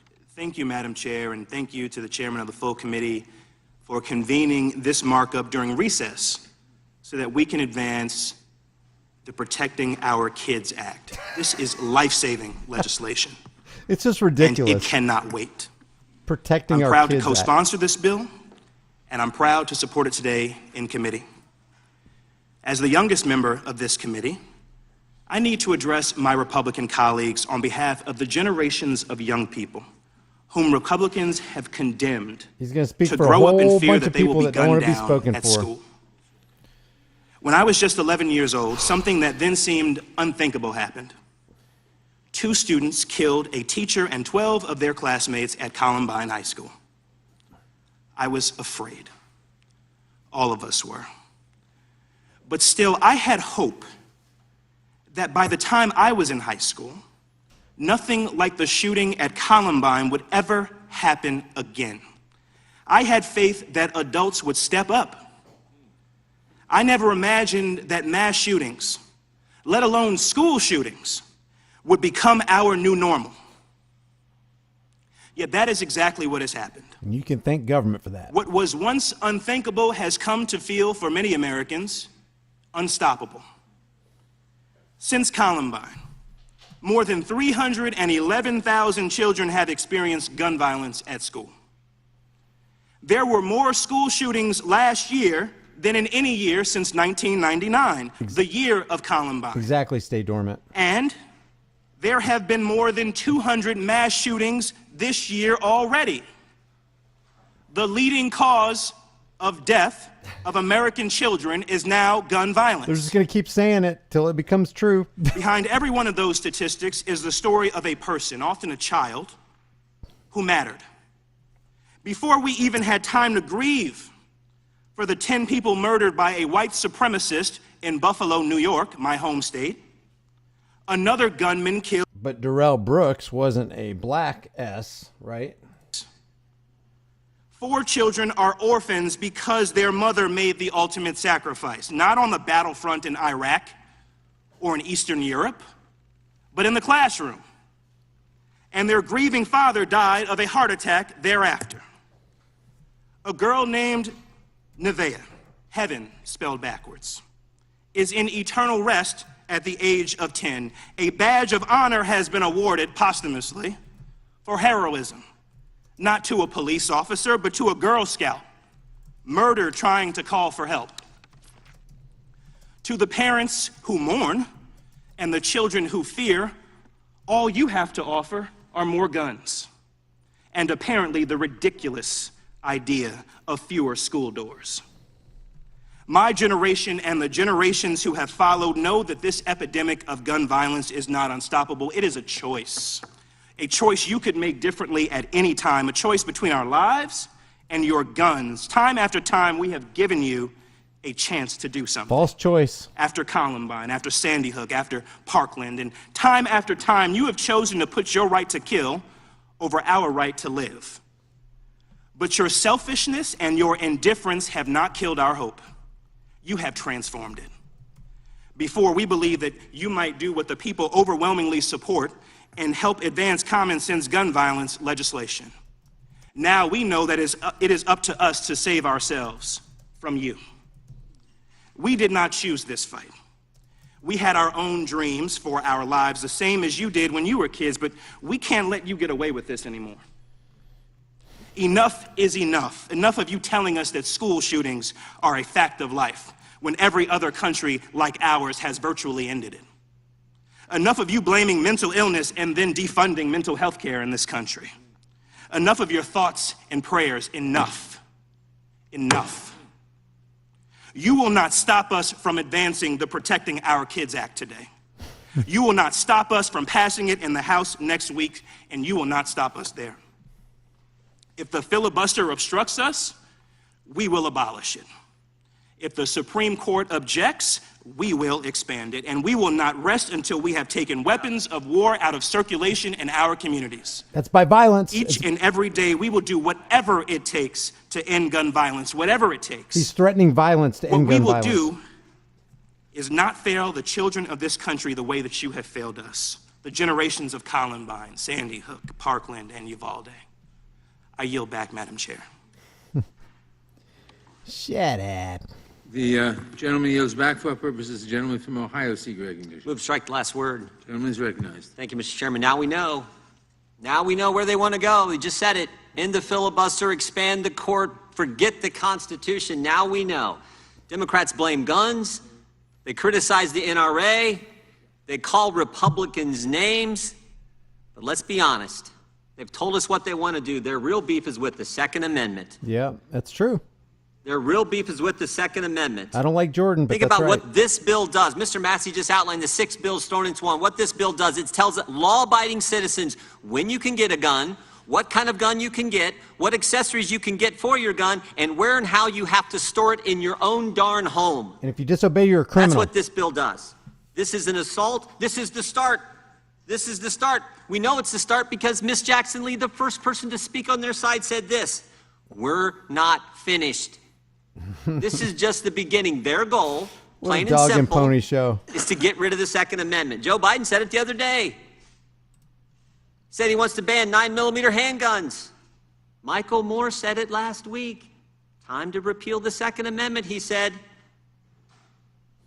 We know where the Democrats want to go, and they don't care about the Constitution. Mr. Bishop pointed that out just a few minutes ago. They know the age limit in this bill is unconstitutional. We just had a decision last month from the most liberal circuit in the country. Said it's unconstitutional. They know the storage provisions are unconstitutional. The Heller decision said so. They don't care. Forget the Constitution. They want to change the country in so many dramatic ways. The gentleman from New York just talked about getting rid of the filibuster, packing the court. We know they want to pack the court because the chairman of this committee introduced a bill 14 months ago to pack the court. And the worst of it is, this bill would not address the tragedies we have seen unfold around the country in the last couple weeks. Would not stop the terrible events that we saw. Wouldn't harden schools. In fact, the spokesperson for the president just said last week, hardening schools is not something President Biden wants to happen. Not something he believes in. I find that astonishing, but that's what she said. This bill would not stop the terrible events. It wouldn't harden schools, but it will sure take away the rights of the American people who follow the law. That's what this is all about. And it's just so wrong. But it is part of the pattern we have seen. And again, as Mr. Bishop pointed out a few minutes ago, this is the Judiciary Committee. You would think there would be the proper respect for the Constitution and for decisions reached by our circuit courts. Nope. We are so focused on taking away people's liberty. It's frightening to me when you put it all in context and you think about what the Democrats are trying to do to First Amendment liberties, now to Second Amendment liberties. This is what frightens the American people, and that's why we should vote this bill down, and we should come together as a bipartisan in a bipartisan way to figure out what we can do to help make schools safe, make sure that people are properly trained there, make sure the facility is the way it needs to be. We're all for that, but we're not for taking away this. We're not for taking away Second Amendment liberties, not for ending the Second Amendment like they want to do. Mr. Chairman, I would yield to the gentleman from North Carolina, Mr. Bishop. I thank the ranking member. Quote, we must dismantle white supremacy in all aspects of our society, and that means moving funding away from police departments and toward programs that improve public safety by helping to address the roots of systemic inequality. The gentleman from New York, the gentleman who just told us who he is, and I believe him. Except what the gentleman from New York described is annihilating the Second Amendment without repealing it in the manner contemplated by the Constitution of the United States. Would the gentleman yield? Understand what we are up against, because he just Would the told gentleman us. yield? He just told us. Will the gentleman from And Ohio I believe yield? him. I yield back to the gentleman from Ohio. Mr. Chairman, I yield back. Thank you. I wasn't aware that Michael Moore was a Democratic member of the House. For what purpose does the gentlelady from Washington seek recognition? Mr. Chairman, I move to strike the last word. Gentlelady's recognized. Mr. Chairman, we originally called this markup to make a vow to the families God, of the not 21 her. people, including Oh, 19 God. children and 2 teachers who were murdered last week in the 27th school shooting this year. Jayapal. Destroyer says, when's the last time you saw a gun walk into a gun store, buy ammo for itself? Gun violence. Grow up. Love the work you do. Thanks, man. I appreciate it. You know, it's so easy to say, hey, let's take away everybody's guns while you're surrounded by guns right there in Congress. And you know what I hate about this whole thing? Even though the Republicans are saying really good things, you know, spurts of good things, they're really not saying what needs to be said, what really needs to be said. Don't you hate being on pins and needles? And it's like, oh, I hope we have enough Republicans this year so that we don't lose our gun rights. I hope the Democrats don't stack Congress, the House, and the Senate so that we can maintain our... Don't you hate that? It shouldn't even be like that. It should be, look, I'm a free individual. If you violate my rights, if you come against me without my consent, you are the criminal. That's the only law of the land you need. Write whatever you want to, on whatever you want to, whenever you want to. I'm not going to obey it. And if you hold me accountable for disobeying your little laws, screw you. When injustice becomes law, and that's exactly what this is, that anybody is entertaining any shade of infringement shows you how corrupt and psychopathic and evil they actually are. But just yesterday, carrying those two guns through the medical buildings before the shooting began. And because of Oklahoma's open carry law, hospital personnel were unable to do anything before the shooter began his rampage. And while we don't know the details, let me remind you that Republicans, in their never-ending pursuit to increase the number of guns on our streets and in our schools, passed laws in Oklahoma so that no permit is needed to purchase a firearm from a private individual, no waiting period is required to purchase a firearm, and no firearm registration is required in the state. In Oklahoma, anyone over the age of 21 can openly carry a firearm, including an AR-15, without a license or registration. Weapons that can cause mass devastation are subject to less common sense safety measures than cars or motorcycles. Weapons don't cause mass The devastation. children of Uvalde are all of our children. The parents in Buffalo and Oklahoma are all of our parents. This is our responsibility, and it doesn't have to be this way. Today, we have a chance to say no more, to refuse to allow our schools and our supermarkets, our hospitals and our theaters, our public places turned into war zones where children hide terrified under desks or in closets, or doctors in medical facilities don't know if they are going to save a life or have their own taken away. Do not tell me that the answer to this is to put even more guns on the streets or to militarize our schools or our theaters or our hospitals with metal detectors and cops. Do not talk about taking away fundamental freedoms when what we are doing by refusing to pass sensible reforms is taking away the fundamental freedom for children to go to school and play and live. And don't tell me that the answer to this is just about mental health. We certainly have mental health challenges that we have to respond to, but countries around the world have similar mental health challenges, but no other modern wealthy country has these mass shootings as we do. What sets us apart, sadly, is the enormous number of guns and lack of regulation around guns, and most importantly, the lack of political will from Republicans to respond to these mass shootings. When other countries have had a major mass shooting. I'm going to mute her real quick. You know what the best, Oklahoma Locked and Loaded says Oklahoma is the best place for carrying guns. There's a sense in which I'm really glad to be in Oklahoma, but then Governor Stitt passed that law that you can't record police during the course of their daily duties. But yeah, I agree. When you have constitutional carry, in other words, let's see, a homicide investigation is underway after a shooting at an Oklahoma City home. So we got another shooting, and they're talking about all these shootings coming out right now. But the bottom line is, are you a free individual? If you're a free individual, does anybody have the right to violate your consent? No, nobody does, because we know that's a crime.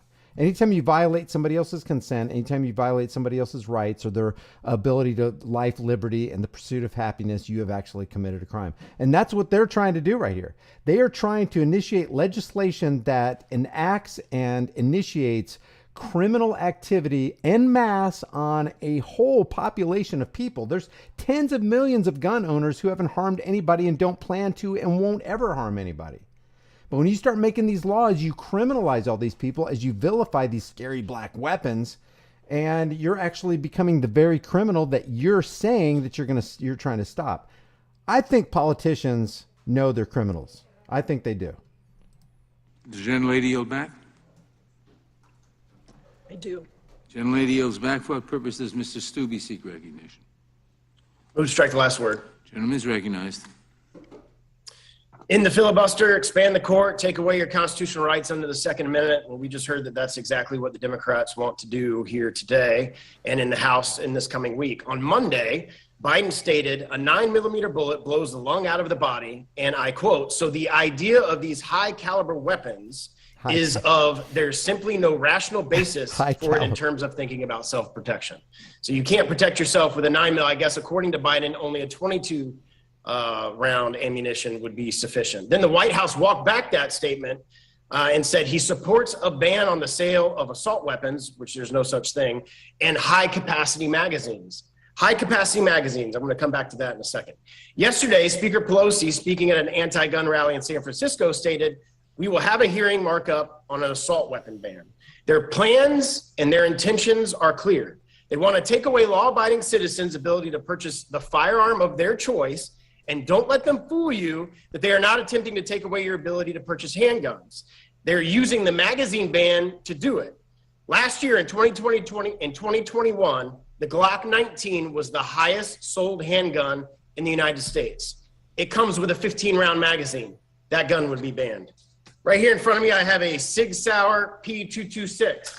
Comes with a 21-round magazine. This gun would be banned. Here's a 12-round magazine. This magazine would be banned under this current bill. It doesn't fit because this gun was made for a 20-round, 21-round magazine. This gun would be banned under this bill. Here's a Sig Sauer 320. It takes a 20-round magazine. Here's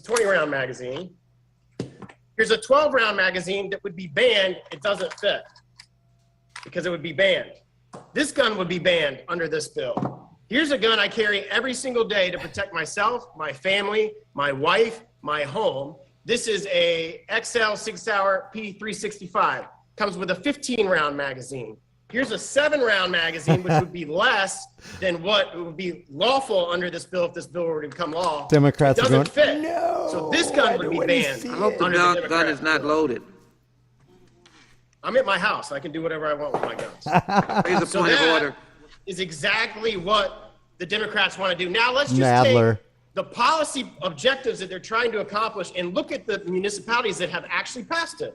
Maryland, Washington, D.C., Cook County, Illinois, all have some of the strictest gun country laws in the country, including limiting magazines to only 10 rounds. By comparison, in Florida, there are significantly less restrictions and no limits on magazine size in the state of Florida. Would the gentleman yield for a question? Are these laws effective? Would the Let's gentleman look at yield the for a homicide question? rates in major cities and anti-gun jurisdictions that have magazine bans. Would the gentleman and yield compare for a them to question? the state of Florida, where we have freedom and the ability to carry whatever firearm we want. Would the gentleman yield for a question? Largest city by area in the state, in my state. Would the gentleman yield for a question?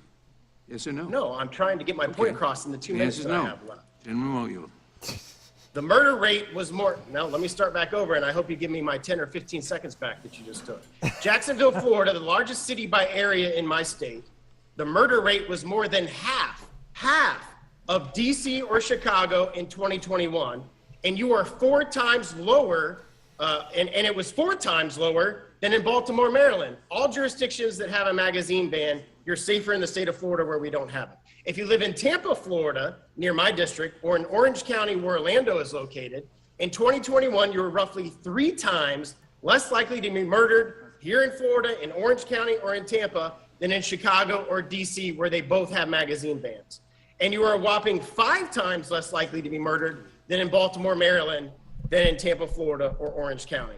Additionally, the state of West Virginia is instructive on this point. West Virginia has some of the most gun-friendly laws in the country, including permitless carry, no magazine restrictions. For purposes of comparing apples to apples, West Virginia also faces some struggles and has poverty levels comparable to nearby Baltimore and Washington, D.C.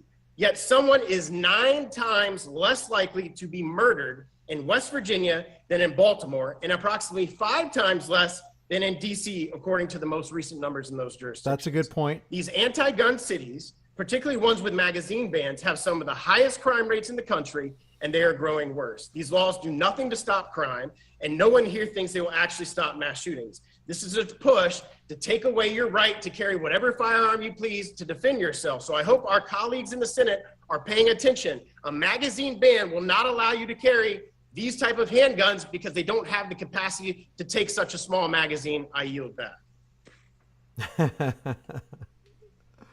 That was a mouthful. Gentleman yields back for purposes. The gentleman from Florida seek recognition. I move to strike the last word. Gentleman is recognized. Thank you, Mr. Chairman. Mr. Chairman, I just returned from traveling this guy. to visit with Ted Douche.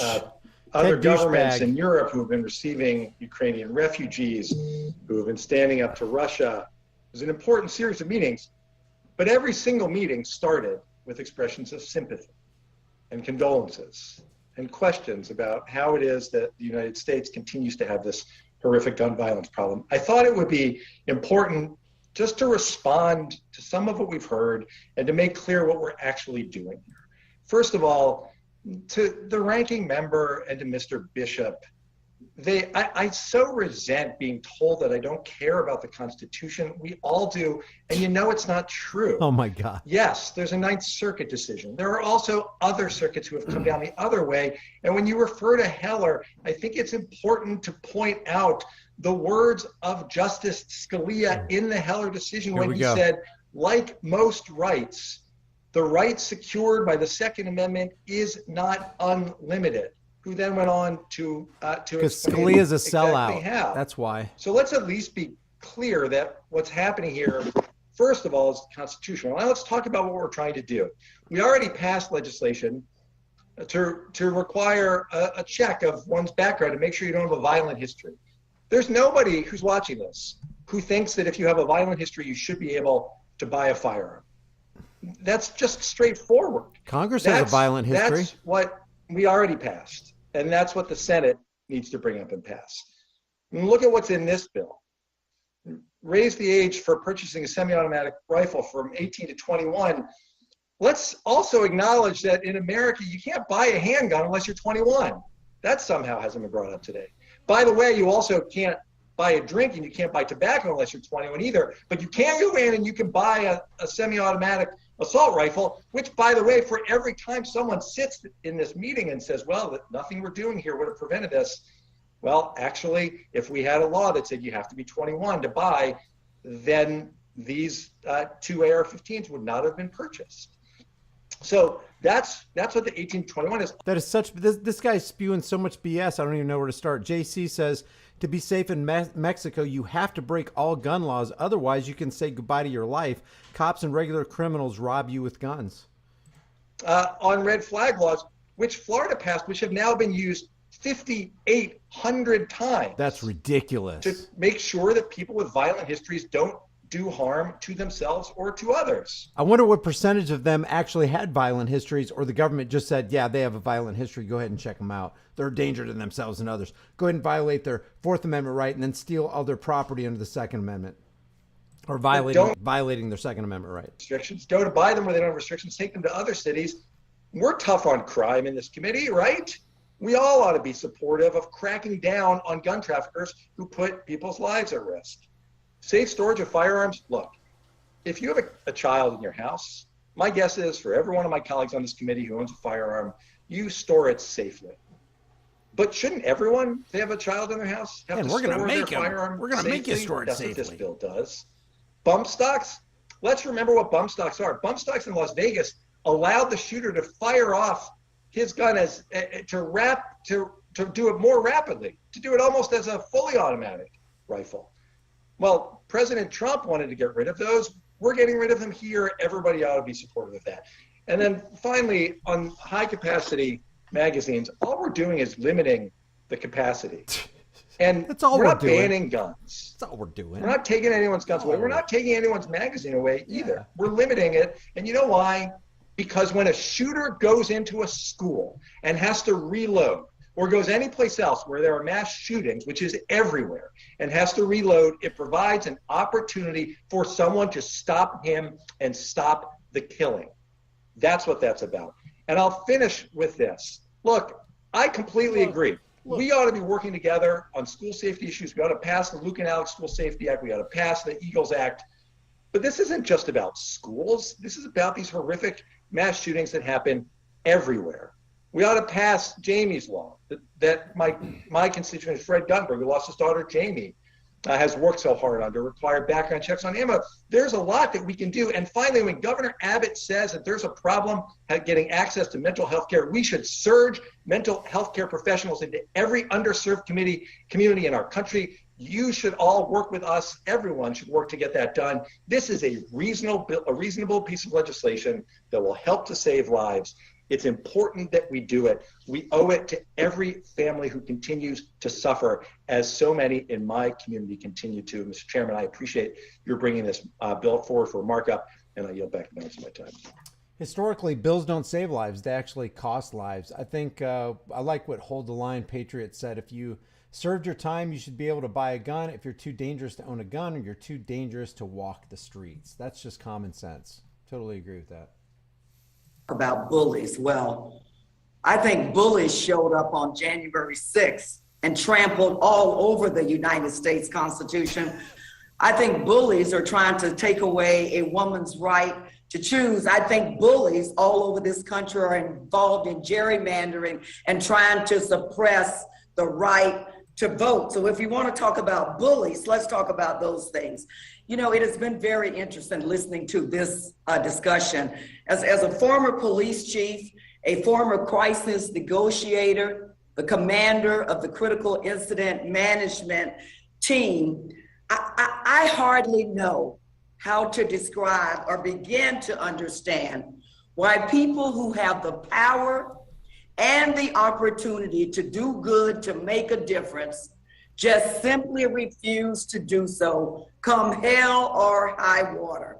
And Lord knows we have seen hell come over and over again, whether it was Columbine, Sandy Hook, Virginia Tech, Las Vegas, El Paso, all our churches, Mother Emanuel, Sutherland Springs, and our movie theaters, our synagogues, grocery stores, the Pulse nightclub that just happens to be in my district, Parkland, Uvalde. And as my colleague said before, The more she goes, the more I want to buy another gun and get some more ammo and then get another gun for another family member. Because, you know, I don't care if they have 50, 75 mass shootings a day. That just further solidifies in my mind, hey, you know what? I need to really protect myself. I need to arm up. These people are bringing some serious stuff in here, and I got to have something to fight back. watched hell come time and time again, over and over again, and simply have failed the American people. Well, I don't know about my colleagues on the other side of the aisle, but I am certainly not proud of that. Mr. Chairman, is there anyone really on this committee? Because sometimes it's hard to tell, is there really one who really believes that it's okay for an 18-year-old to purchase an assault weapon or an assault style weapon that can do unimaginable damage to the human body and also be able to purchase thousands of rounds of ammunition? Is there anyone on this committee who really believes that that is okay? The Ammunition Background Check Act, known as Jamie's Law, which my colleague Mr. Dortch just mentioned. Jamie was a young woman with her whole future ahead of us who lost her life at Marjorie Stoneman Douglas High School. Mr. Chairman, I ask my colleagues to not wait another day.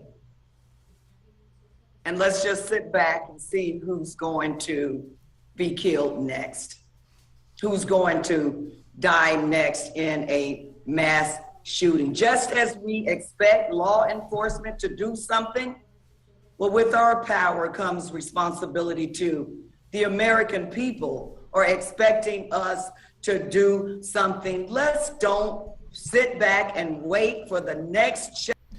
That's another thing I hate about politicians is that they're more than willing to speak for a whole mass of people who don't want this lady speaking for them. JC says, I've been a bully of bullies. I'm a short Mexican, and if I did not bully bullies, then they would bully others, and I love bullying bullies. He also says, notice a pattern with these women politicians. About this, it was the Republican-led legislation who thought that children dying at Parkland was ridiculous and shameful and appalling. And it was that legislation that raised the age, that legislation that imposed a 3-day waiting period, and that legislation or legislators that passed red flag and bullies laws. Somehow, through it all, through all of the politics that we see played today, they remembered, as we talk about constitutional rights, they remembered the rights of our children not to die by gunfire in the classroom. But you know what? They don't spend all of their time in the classroom. They go to church, they go to the balls, they go to the movie theater. We will be held accountable for acts of omission and commission. May heaven help us. Mr. Chairman, I yield back. Heaven help us as we violate rights. Mr. Buckseek recognition. Right, the last word. Gentleman is recognized. Thank you, Mr. Chairman. Mr. Chairman, it is terribly sad what's happened in this country in the last few weeks and in the last few years, frankly. I was a federal prosecutor when Columbine happened and was part of a group that went into the school the day after. And what I saw was terrible. I had young children in school, and it impacted me and those with me and frankly, all of America.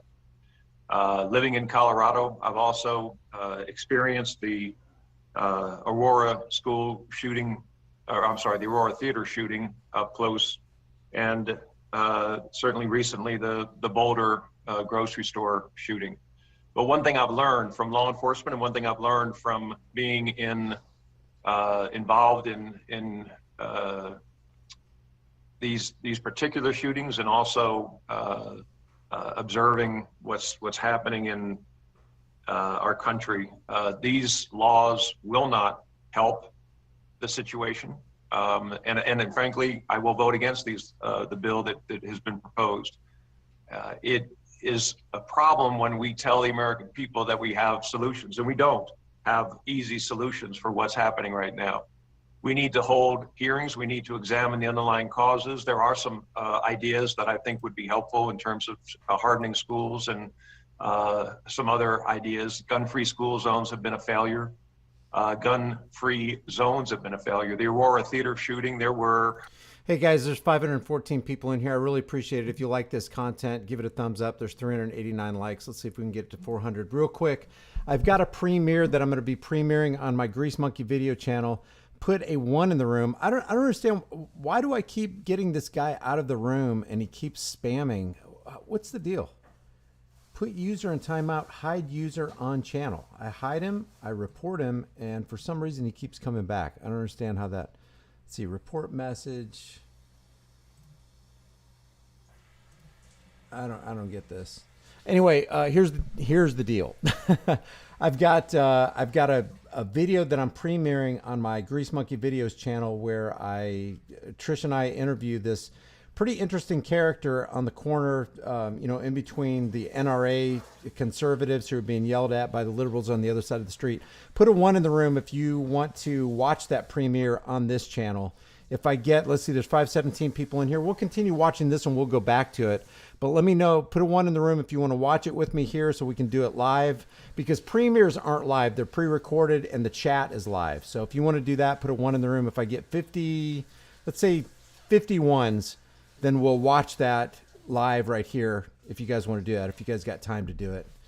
Let's get back to this, and I'll be watching for the 1s. So the question is, do you want to watch the premiere that starts at 1:15, which is in 10 minutes on my Grease Monkey Videos channel, where I do a man on the street interview with this very interesting individual that we found on the street corner? On the heels of a dangerous shooting, and then for you to tell us that we're controlled by the NRA. I voted against the NRA. I'll vote against the NRA when I think they're wrong. I'm representing my constituents. In rural Colorado, an AR-15 is a gun of choice for killing raccoons before they get to our chickens. It is a gun of choice for killing a fox. It is a gun that you control predators on your ranch, on your farm, on your property. The idea that somehow we're going to deny access to, I think there are 20 million AR-15s in circulation in this country.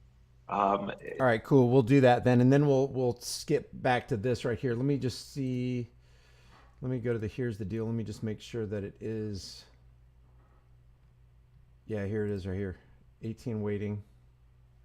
And it starts in, oh, it starts in 23 minutes. Okay. Well, yeah, we'll come back to this. Here's the guy. Here's the guy that I interviewed. All right, here we go. Carry guns in a school. Thanks for the ones, as guys. a teacher, All right, as we'll an do it. administrator, as a coach. We'll do it live. Trying to help to strengthen our system.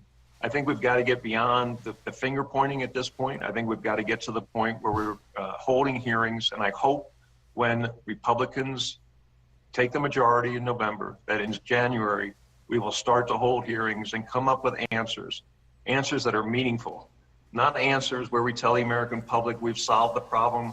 We're going to make sure that there's no guns in schools, so law-abiding citizens don't have guns in schools, but criminals do. We want to make sure that we get to the bottom line of a very complex and very serious problem that this country faces. And I hope we do in the future. It's obvious to me that right now that's not what's intended, and it's sad. And I yield back. Gentleman yields back. For what purposes? The gentleman from California seek recognition? Strike the last word. Gentleman is recognized. 19 kids are dead. 19 children are dead. Oh, and God. so to my Republican colleagues, I ask, Swalwell. who are you here for? Are you here for our kids, or are you here for the killers? Because if you were here for the kids, you would do all you could to protect the next school shooting that's about to happen. And we know what's going to happen in America. You would vote to raise the age on purchasing an assault rifle. You would vote to ban high-capacity magazines. You would vote to require safe storage. And you would vote to address ghost guns, which are ravaging communities across America. But if you're here for the killers, you would do everything to make it easier for the next school shooting to happen. And Mr. Jordan, to say we are trying to dramatically change the country, if trying to make sure that no more kids are put in the ground with a Superman coffin means dramatically change the country, guilty. That's why we're here. Kids are going in the ground today, and you call that trying to dramatically change the country. Why aren't you trying to dramatically change the number of dead kids going into the ground, Mr. Jordan? Who are you here for, the kids or the killers? There you go. My Republican colleagues False are here choice. for carnival games. False choice. They say it's about mental health. Okay, we try and fund mental health, they vote against it. They say it's about schools. We try and fund the schools, fund the teachers. They vote against it. They say it's about policing. $300 million in the American Rescue Plan for community policing. They all voted against it. And they don't want to listen to the police. If they listen to the police, they'd listen to the major cities' chiefs who have called for background checks, red flag laws, banning bump stocks, and banning high-capacity magazines. Shall not be infringed. Shall not be My infringed. favorite, it's about the family. We need to address the family issues in America. But we don't want to help feed a family. We're going to make it harder for kids to live on food stamps. We don't want to help a family learn. We're going It's to. not the government's job to feed families. We don't want to help kids go to college. We don't want to give them jobs. We're going to vote against the infrastructure and jobs bill. And then they say that laws don't work. But they have no problem crafting laws to take away a woman's right to make her own health care decision. That law must work. They have no problem going after laws to ban drugs. There's plenty of laws on the books to ban drugs. But no, it's all about the person. Laws don't work when you have evil in our country. That's Yeah, banning drugs means criminalizing anybody who wants to pursue life, liberty, and happiness. So Republicans are just as evil as Democrats, guys. Just as evil. They want to criminalize Americans just like Democrats do. more of the most dangerous weapons into that mix. That's insane. They're also out of touch with the overwhelming majority of gun owners in America. An organization called 97% just put out a poll that said among gun owners, and they only polled gun owners, 86% support background checks, 76% support safe storage, 67% support red flag laws. Those are gun owners. So who are you here for? Our kids or the killers? I'm here for people like Alex Navarro. She's a Moms Demand Action leader in the San Francisco Bay Area. And last week, after I convened a meeting among my constituents and people like Fred Guttenberg and Dr. Joe Saccharin, an emergency room physician at Johns Hopkins, Alex Navarro told my constituents that her 6-year-old daughter, after Uvalde, after seeing the images behind me, said to her, "Mom, what picture are you going to use for me? What picture are you going to use for me?" That's what children are asking their parents across America, because they don't believe they're going to come out alive. What picture are you going to use for me? We're supposed to be the protectors. This is disgusting. We're supposed to be here for the kids. Politicians are not supposed to be protectors. And so to my colleagues today who flew in town, came to work, got ready to argue, my question is, why did you come here at all? Why did you come here at all? If you're not here for the children, why don't you go to the funeral of the killer? Because that's the only place where the killer is being celebrated. We're here to get things done and protect our kids. What's your job? I yield back.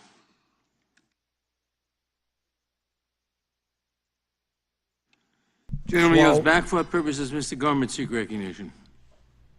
Swalwell is about as scummy as they come, man. Recognized.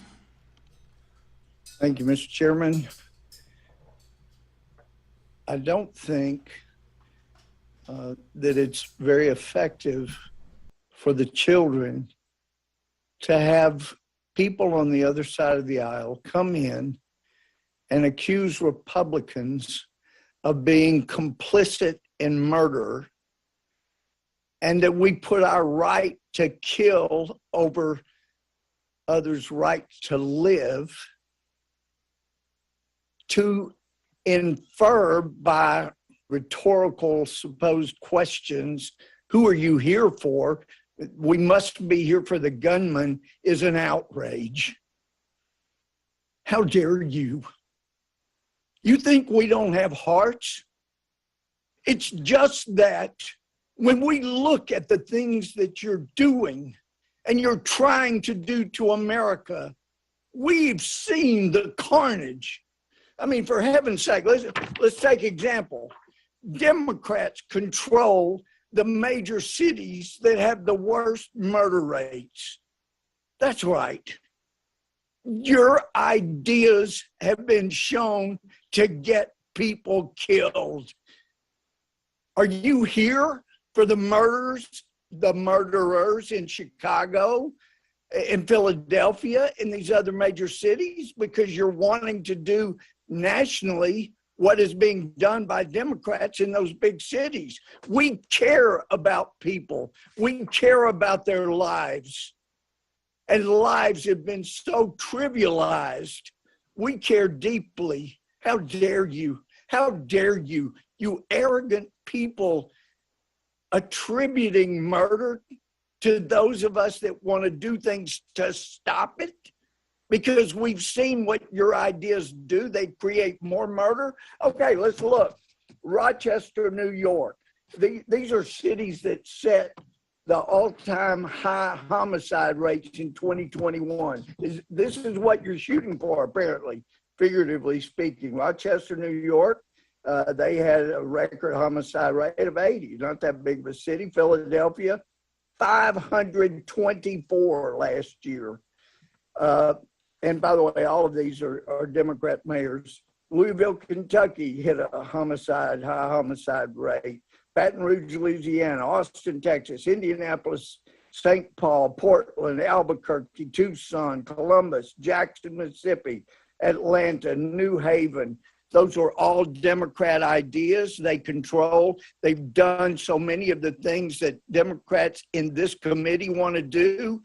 We're not alleging you don't care. We're just telling you that your ideas have gotten people killed, not saved lives, for heaven's sake. And then you want to be arrogant and accuse us of murder and of not caring? We care. And if nobody's listening on possibly get off any kind of arrogant stepladder that allows you to look down on us and look back historically. Thomas Jefferson was not at the Constitutional Convention, but he said in a letter, if I could change one thing, it would be to require bills to be on file for a year before they're voted on, because he understood the mistakes that are made when you rush and make big decisions out of emotion. That's what we're trying to prevent so that we can save lives and keep people from being killed. For heaven's sake, I think back historically, we had a president in Franklin Roosevelt that on D-Day led the country in a 6 to 8 minute prayer for our troops. And now we had a president come on after Uvalde, and he used God's name in vain. Most of us would consider it. It was used as an interjection, not as a source from whom to beg for wisdom, like this country did for most of our history. Since the 60s, we really started having these mass shootings. Perhaps there was something in the 60s, maybe some Supreme Court decisions that gave rise to people being taught in school, it's whatever you think feels good. Well, it's time to get common sense back and to look historically about where people are being murdered in record rates, and don't repeat that like the Democrats are trying to do. Let's do common sense things that will save lives. I'm out of time, so you're back. Gentleman yields back. For what purposes Ms. Scanlon seek recognition? Mr. Chairman, I move to strike the last word. Gentlelady is recognized. I do want to respond first to Mr. Gomer, and I'm sorry that he and many of his colleagues didn't think it was important enough to be here today. But I did want to respond to his allegation that Philadelphia's homicide rate the gentlelady is... yield No, I will so not. I can explain I will why not I yield. couldn't get there. My The gentlelady does not yield. is mine. The gentlelady does not yield. The time is hers. I waited for I wanted to The gentlelady respond. does not yield. I wanted to respond to Mr. Gomert's allegation that Philadelphia's homicide rate is the fault of Democratic leadership in that city. Apparently, he doesn't understand that the Commonwealth's Republican legislature for decades has blocked city leadership from passing the types of common sense gun safety laws we are considering today. So to the broader question, like most Americans, I am sickened and sick to death of the gun carnage we experience in this country every single day. I will not sit idly by watching preventable tragedies play out over and over again, day after day, year after year. Whether the children and teachers slaughtered in Texas last week, the community members murdered in Tulsa last night or Buffalo the week before, or the more than a dozen people gunned down in Philadelphia during the Memorial Day weekend. In cities and towns across the country, we are mourning too many people whose lives have been cut short, including children whose lives had barely begun. We are not helpless here. We can change this. We can pass gun violence prevention laws that are constitutional and save lives. All it takes is political courage, a willingness to put Americans' lives above gun maker profits. Over 2 decades ago, after the Columbine shooting, I rejected helplessness and hopelessness to organize members of my community to join the Million Mom March here in D.C. Since then, I've supported groups like Moms Demand Action for Gun Safety and Ceasefire PA, and candidates who are willing to advocate for gun safety laws. And in 2018, I came to Congress along with many of my colleagues, sent here by our constituents to pass common sense gun violence prevention legislation. And I'm not alone. The majority of my constituents and fellow Americans have decided enough is enough as well. They are demanding action from federal and state lawmakers.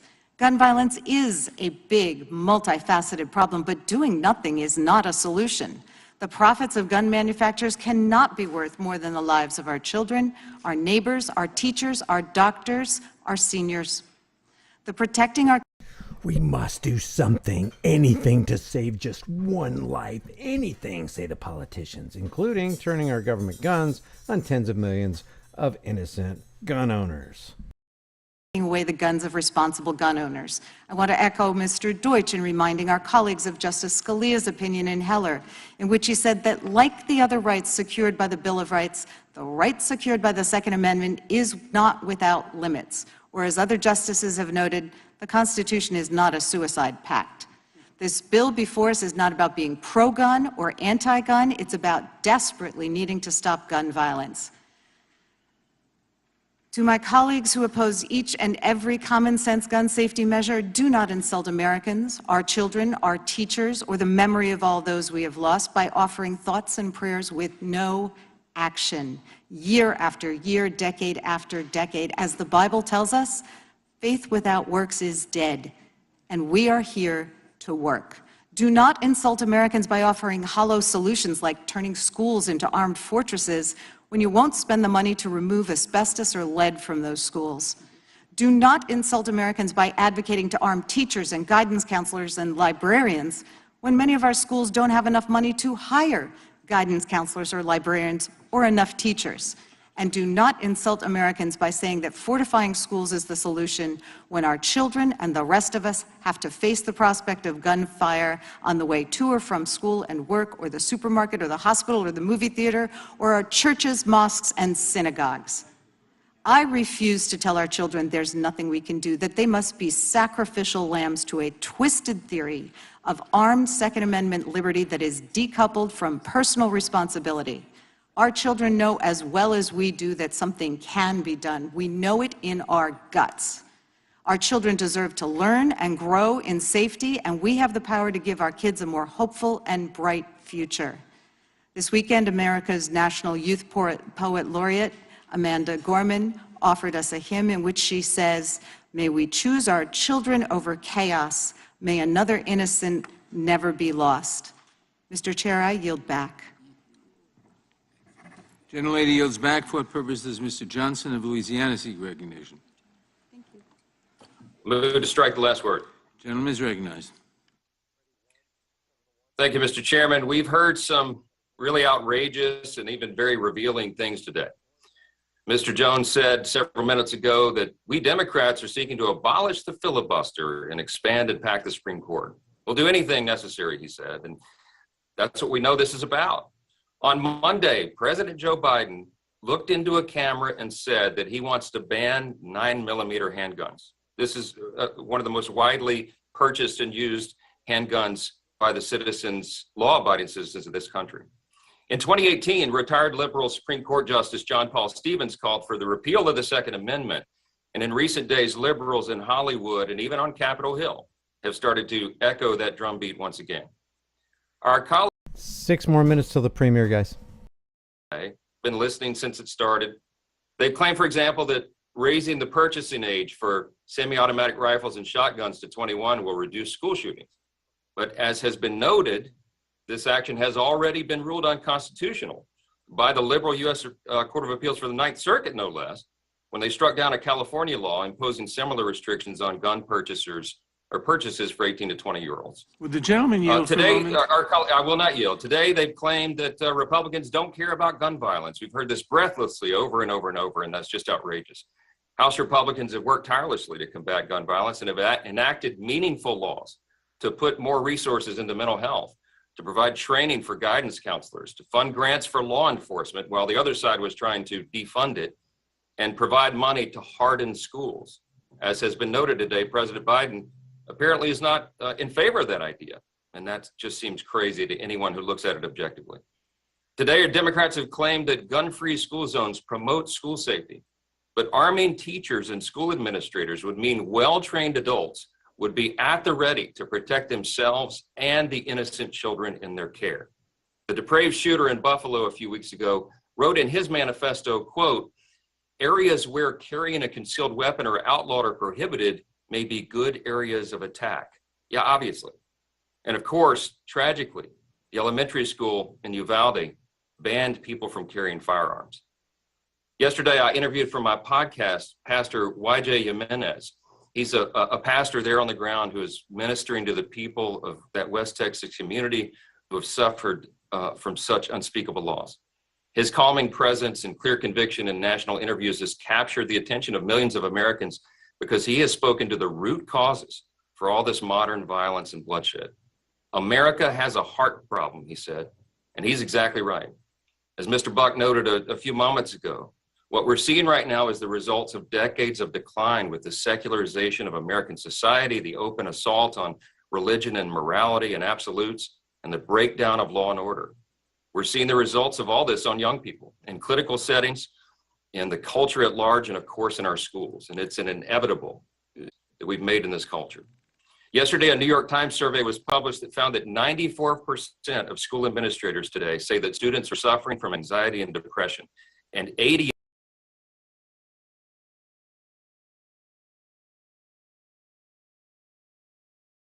I'm pretty sure that's them. Their audio went out.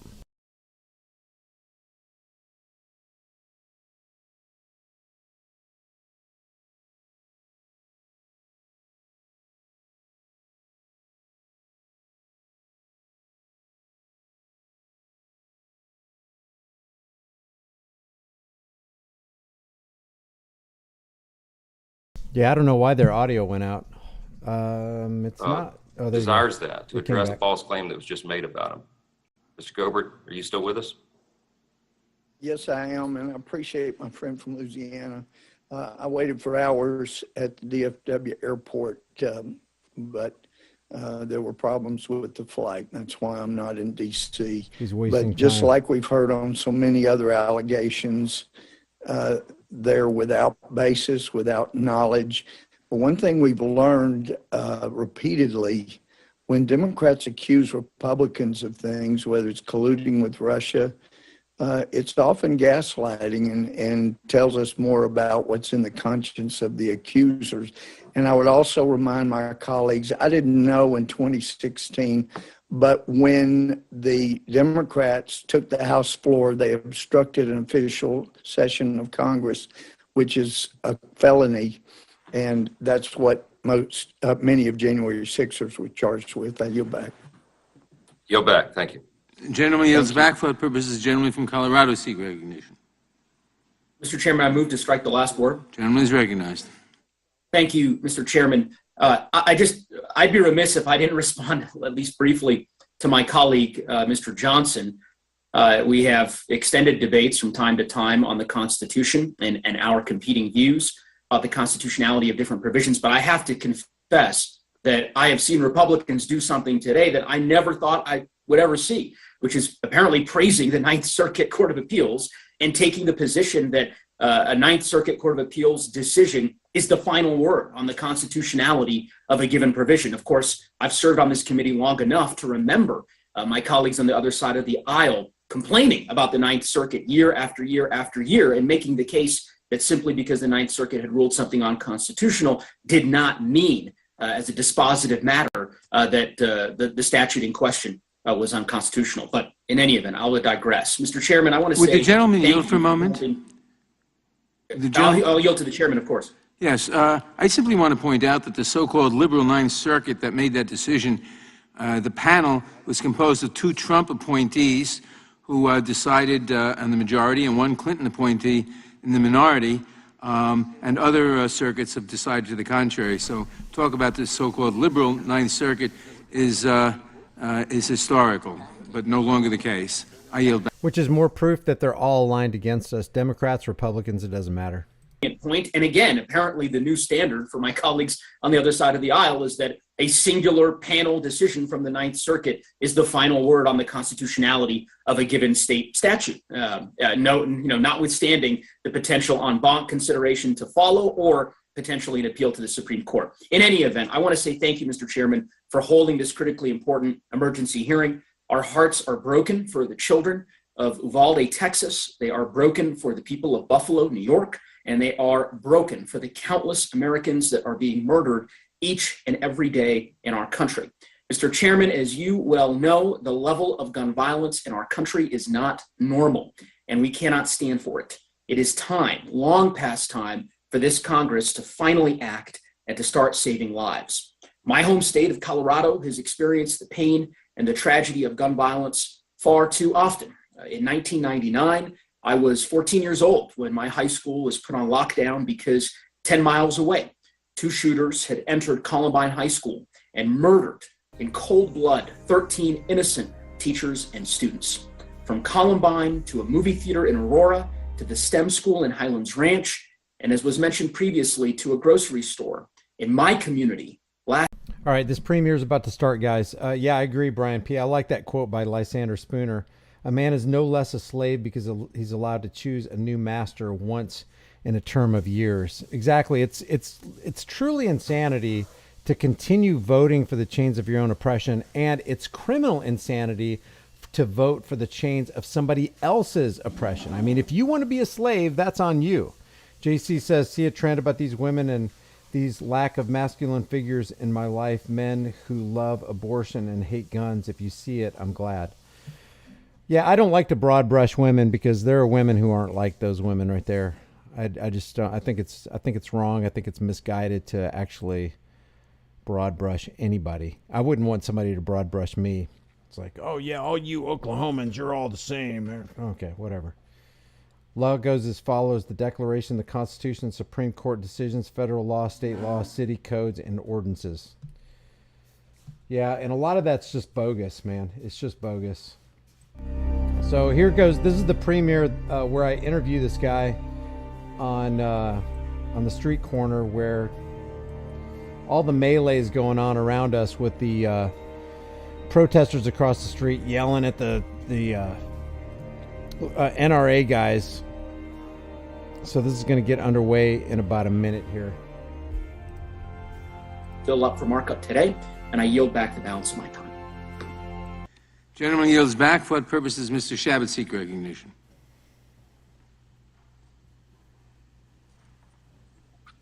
Mr. Chairman, I have an amendment at the desk. Clerk will report the amendment. Mr. Chairman, I reserve a point of order. Point of order is reserved. Amendment to the amendment in the nature of a substitute to H.R. 7910, offered by Mr. Chairman, I Shabbat. move that the amendment be considered as read. I'll make that motion. The amendment will be considered as read, and the gentleman is recognized for 5 minutes to explain his amendment. Thank you, Mr. Chairman. As I mentioned in my opening statement, there are several ways in which I believe that we could work together to find some bipartisan solutions to this crisis, and this amendment is one of those possibilities. Following the shooting in Parkland, Florida, as I previously been, former Sheriff Congressman John. All right, we're just going to mute this, and we're going to go to this right here.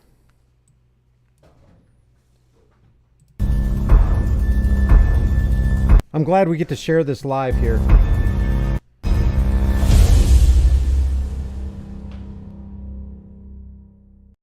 In an emergency, we call someone with a gun. Let me remind you, Salvador was killed by a bullet, which comes out of a gun. This guy was super animated. Come out of a gun unless somebody shoots it. Bang, bang. This guy's name is Barrett. Pretty funny guy.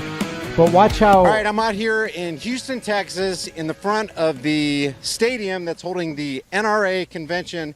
And this right here is Barrett. Barrett, what are you out here? What do you hope to accomplish? Defending the unborn, defending our rights to own guns, the Second Amendment, and defending the First Amendment. Okay, now the liberals on this side, so you got the conservatives on this side, you got the liberals on this side. They don't want people to have guns. They think that they need to craft gun law and gun legislation, anti-gun legislation. What do you think about that? Well, they want every place to be a gun-free zone, and the school that Salvador went to was a gun-free zone. And what happens in gun-free zones? Children have no way to for their adults to defend them, and so we have. Like it says in my flyer, right here. Let me show you. I hand these out. It says, we defend our president with guns. We defend our congressmen with guns. We defend the governors, we defend the celebrities, we defend sporting events, we defend jewelry stores, banks, buildings, factories, courts with guns.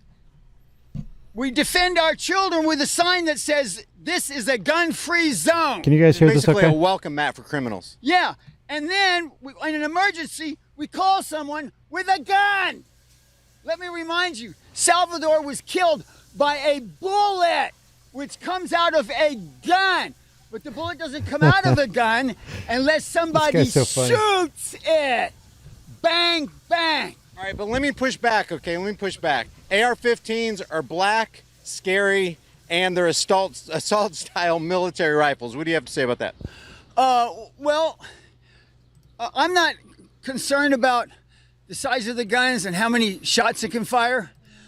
I understand that's an issue, but I only own a 5-shot 38. That's the only thing I care about keeping. Now, there are other guns, which I'm not really well informed on guns, but the liberals are calling everything an assault weapon. Which is what? I mean, like, how do you define it? I asked a couple of people the other day to define it, and they couldn't define it. So, what? I mean, is there such a thing as an assault weapon or what? Yeah, but I don't know where to draw the line. I'm sorry. These gentlemen and women in here could tell you. and gentle ladies in here, they can tell you. Yeah, I would contend that there's no such thing as an assault weapon. If there is, then if somebody, everything's an assault weapon. Well, yeah, if somebody bludgeons somebody with a baseball bat, it's an assault baseball bat or an assault knife or an assault gun. You don't ever hear about an assault Glock, right? Well, did you know back in, I think it was 1936, a school teacher got angry and blew up a school and killed more children than have ever been killed in a school? Did you know that? And he did it with dynamite. Where was this? This was in America. A school teacher was angry about being paid improperly. All through history is disarm the citizenry, and then genocide always follows. Yeah, exactly. That's a really good point, because all you have to do is ask a tyrant the question, what do you think about gun control? What does Hitler say about gun control? All for it. Stalin, all for it. All of them. Yeah. Yeah. And the founding fathers of the greatest country on earth gave us gun rights, and they're too stupid to see that? No, they see that. They don't. They're complaining. They're exploiting innocent blood for tyranny. They want tyranny. It's a natural compulsion for the human soul to worship a single God. They want to worship the God of this world. We want to worship the God who created us. Now, what message do you want to get out on this right here, this side of your sign? Yeah. What's the message there? Well, 3 times as many black babies are aborted than white babies. I don't know about Hispanic and Asian. I just know that 3 times as many black babies are aborted than white babies in America. And on an international scale, it's 5 to 1. 5 blacks are killed for every 1 white by abortion internationally. Why do you think that is? Do you think that's by design or what? I don't know. I'm not black, so I don't know, because the blacks are deciding to get the abortions. Right. So it's just a total mystery to me. But it's a statistical fact. And they don't care about the facts. I go over there and fly this sign in the crowd of commies, Antifa, and BLM Friday, and they jumped me and tried to damage my sign, but you can't rip these signs up. Was this on Friday you were jumped by Antifa? Friday I was jumped by Antifa. And the reason is because they took an interview. They took an interview of me and yelling at the Antifa. And I asked the Antifa, who is this? He didn't know. I asked him, when did World War II start? He didn't know. I said, what's the chemical sign for water? I said, H2O, you dumb shit. And so I made a total fool, pardon my language. I made a total fool out of Antifa, and it's on permanent record. So that's what we're dealing with. What ended up happening to you after they jumped you? Did you fall to the ground, or what happened? These guys are in their 20s. There was 3 of them. One of them might have been 30, one of them might have been close to 40, but one of them was in his 20s, and they ran up behind me and they grabbed my sign and they took off. Well, I ran 10 miles in 3 hours. These guys are all vapors and smokers. They were good for about 30 yards, 20 or 30 yards, and their adrenaline was exhausted. They fell down. I went over and got my sign. Another guy tried to intercept the sign for me to run with it. He was good for about another 30, 40 yards, and he fell down exhausted. I run 10 miles in 3 hours. I'm 68 years old. These guys were decades younger than me. I made total fools out of these Antifa BLM jackasses. Well, one takeaway from all this, what do you want to plant in the minds of liberals who maybe might resist your message, might be pro-anti-gun, they want to take away your weapons, they want to, see abortions increase in this country? What message would you say to them if they end up watching this video right here? They're going to burn in hell. I'm a Christian. Well, don't you want them to change before they get to that? I mean, what would you say? They're reprobate. You don't think they're going to change? I think Holy Spirit is in retreat. I think the doors to grace and salvation are closing. There's still a few that turn, but God promised to make wicked people more wicked and good people more good. So they're going to get more and more wicked. I'm hearing women screaming that babies are parasites.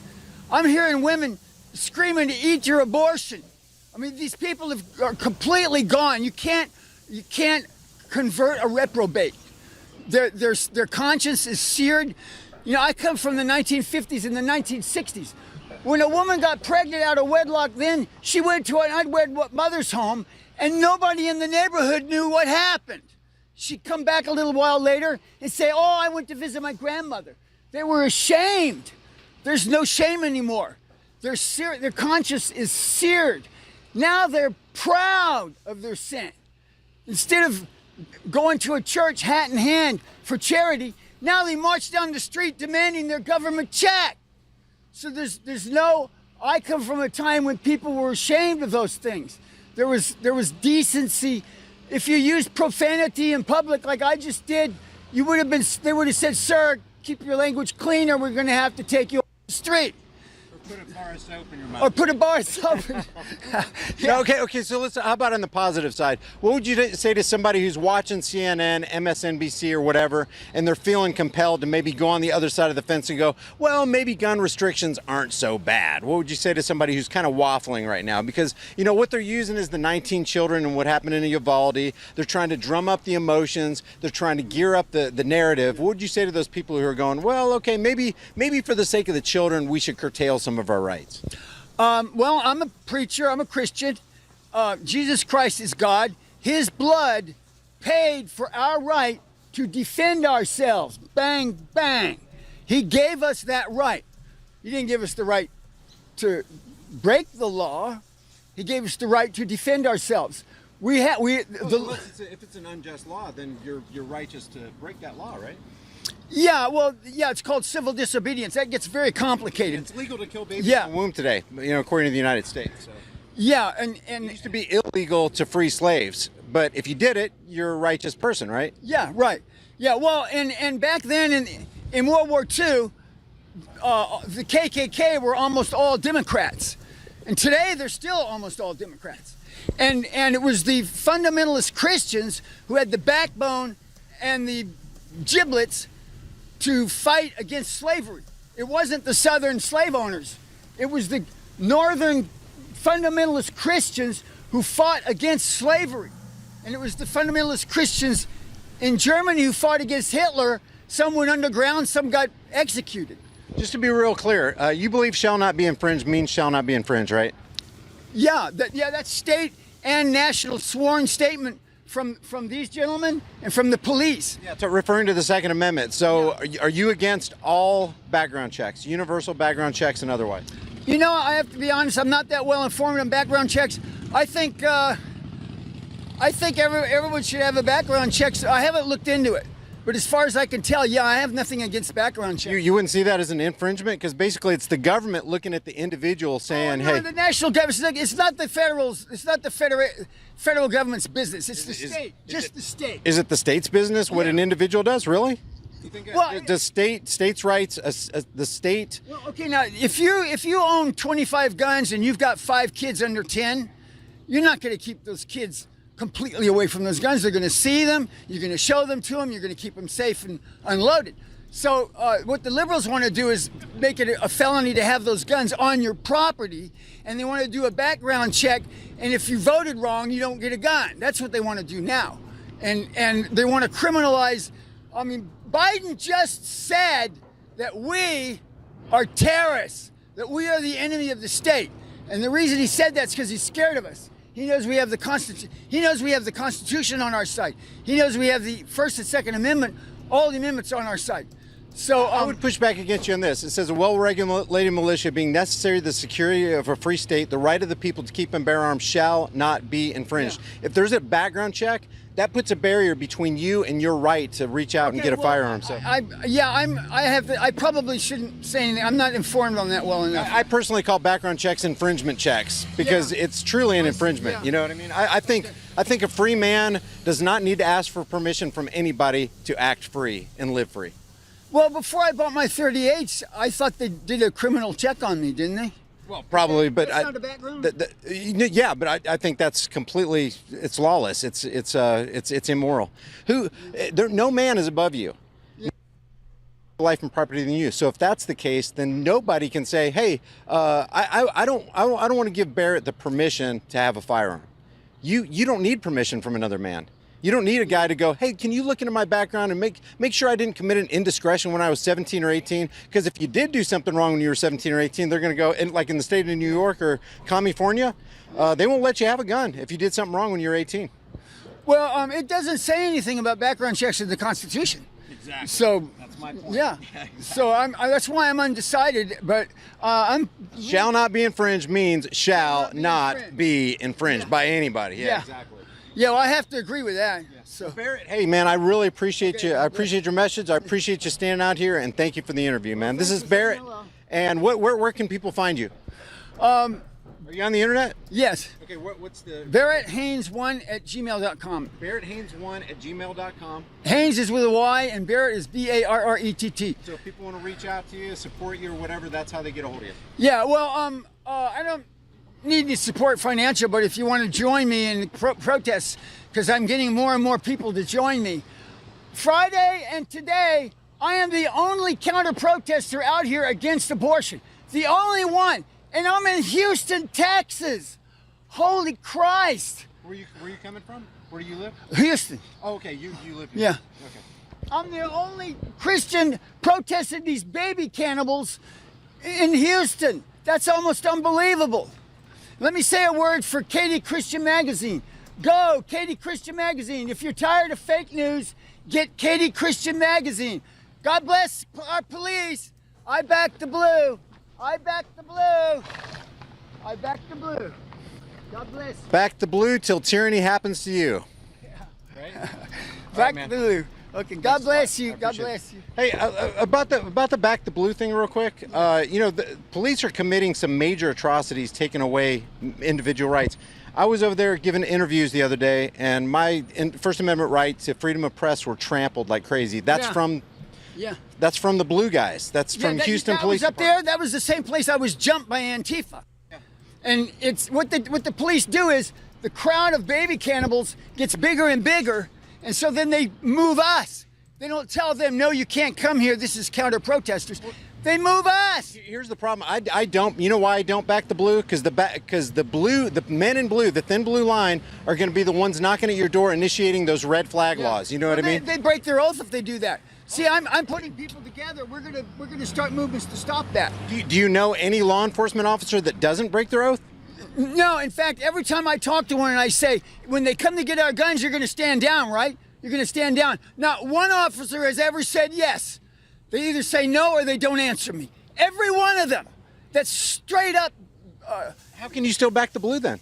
Well, right now we don't have any choice. We have to back them because those are the tyrants. If we're gonna turn them for us, this is how we do it. How can you back tyranny though? That's just like they might as well be liberal because they're basically there to trample your rights. Well, I have had second thoughts about it because I cannot back the blue, not in good conscience. Cannot. Yeah, well, a lot of officers are good people. Maybe they're good people sometimes, but there were good things I'm sure the SS soldiers did in Hitler's Germany.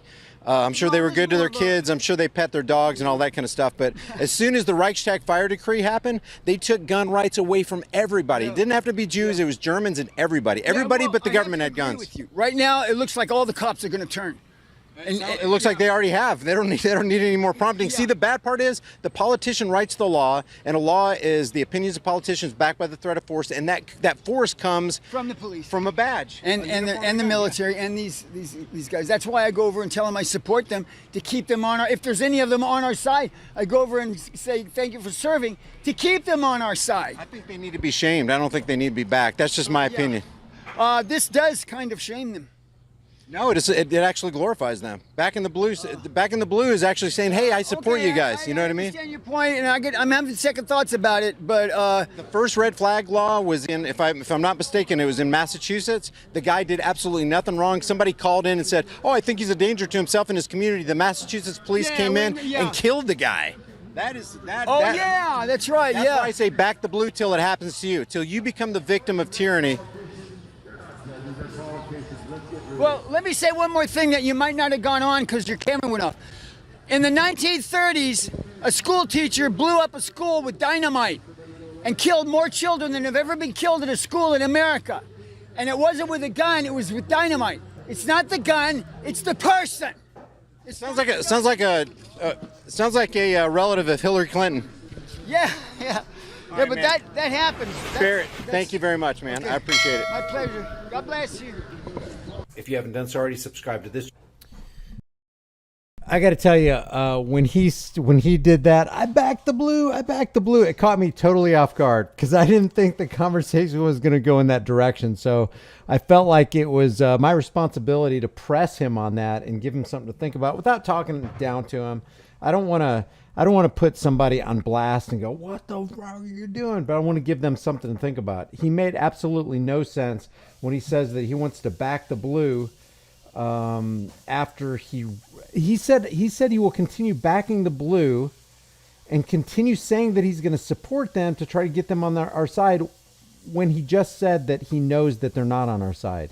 He knows that when things go down and Shiite hits the fan, that they're going to abandon us and they'll be the ones that point their guns at us and load us onto the cattle cars. But he's still going to support them. It's just, this is an interesting case of serious cognitive dissonance. So I thought it'd be good to talk to you guys about that live. I really did not expect him to bring that flag out. I back the blue, and saluting these frickin' badged, armed state authoritarian criminals. Because I'll tell you what, I didn't meet one single good cop when we were out there. Thanks, JC. I appreciate that. I appreciate all the super chats. Let's get back to this right here. Planting the seeds, not hysteria. Planting the seeds. I'm standing on good ground. I'm siding with Justice Scalia in the Heller case. Why? Because he indicates there's no If Democrats are siding with Scalia on the Heller case, which deals with guns, then you shouldn't stand on that side. Along with Miller, find support in the historical tradition of prohibiting the carrying of dangerous and unusual weapons. These are dangerous and unusual. Someone asked me, are you against all assault weapons? Well, there's a long list in the assault weapons legislation that we're thinking about that are exempted. It's not all of them. So that's why I argue for a 7-day waiting period on automatic weapons. But it's good for my other friend from Ohio, Chabot, to talk about what schools need to do. They're going to be looking at schools. There is a long document that I will hold up about school security that we've already put forward on the federal level. They have a monster. You know what? Since Sheila Jackson Lee is sitting here jabbing her, flapping her gums, I just want to go back to Sheila Jackson Lee saying the AR-15 is as heavy as 10 boxes you might want to lift and fires 50 caliber bullets. Watch this. Oh, wait. Here we go. Here's Sheila Jackson Lee. I don't know what else it takes, but I don't believe that we can stop at the door of the United States House. I believe there will have to be an emergence of members of the House flooding the United States Senate for Senator Connell to understand that these initiatives today, my gun storage bill, my bill that I've introduced dealing with the caliber weapon. I've held an AR-15 in my hand. I wish I had it. It is as heavy as 10 boxes that you might be moving. And the bullet that is utilized, a 50 caliber, these kinds of bullets need to be licensed and do not need to be on the streets. So I think the House, once it votes, I hope there will be members that are Republicans and Democrats. Those who desire to be ignorant and free desire what never was and what never shall be. And can you think of any class of people that's more ignorant than politicians? Back to Sheila Jackson Lee here. Load of plans. But a good guy with a gun was missing in action at the elementary school as the parents are crying and saying. A mother said she was blocked from going in to get her children. She went around the school and broke in. We'll get more facts about that, but the issue is there are tools. But why are we sidestepping the crux of our problem? Politicians? The fact that guns are not stored, the fact that there are ammunition that should be restrained, the facts that we have trafficking, Little Ghost that says the age is 10 boxes of feathers. And that's why the parents have asked me over and over again, why was an 18-year-old getting a gun?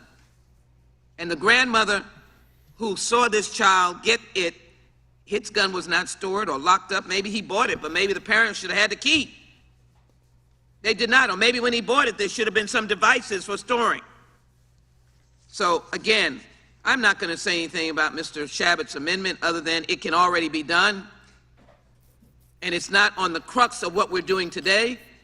Mr. Chabot sent out a message for them to utilize existing law. Look where that comes in the background there.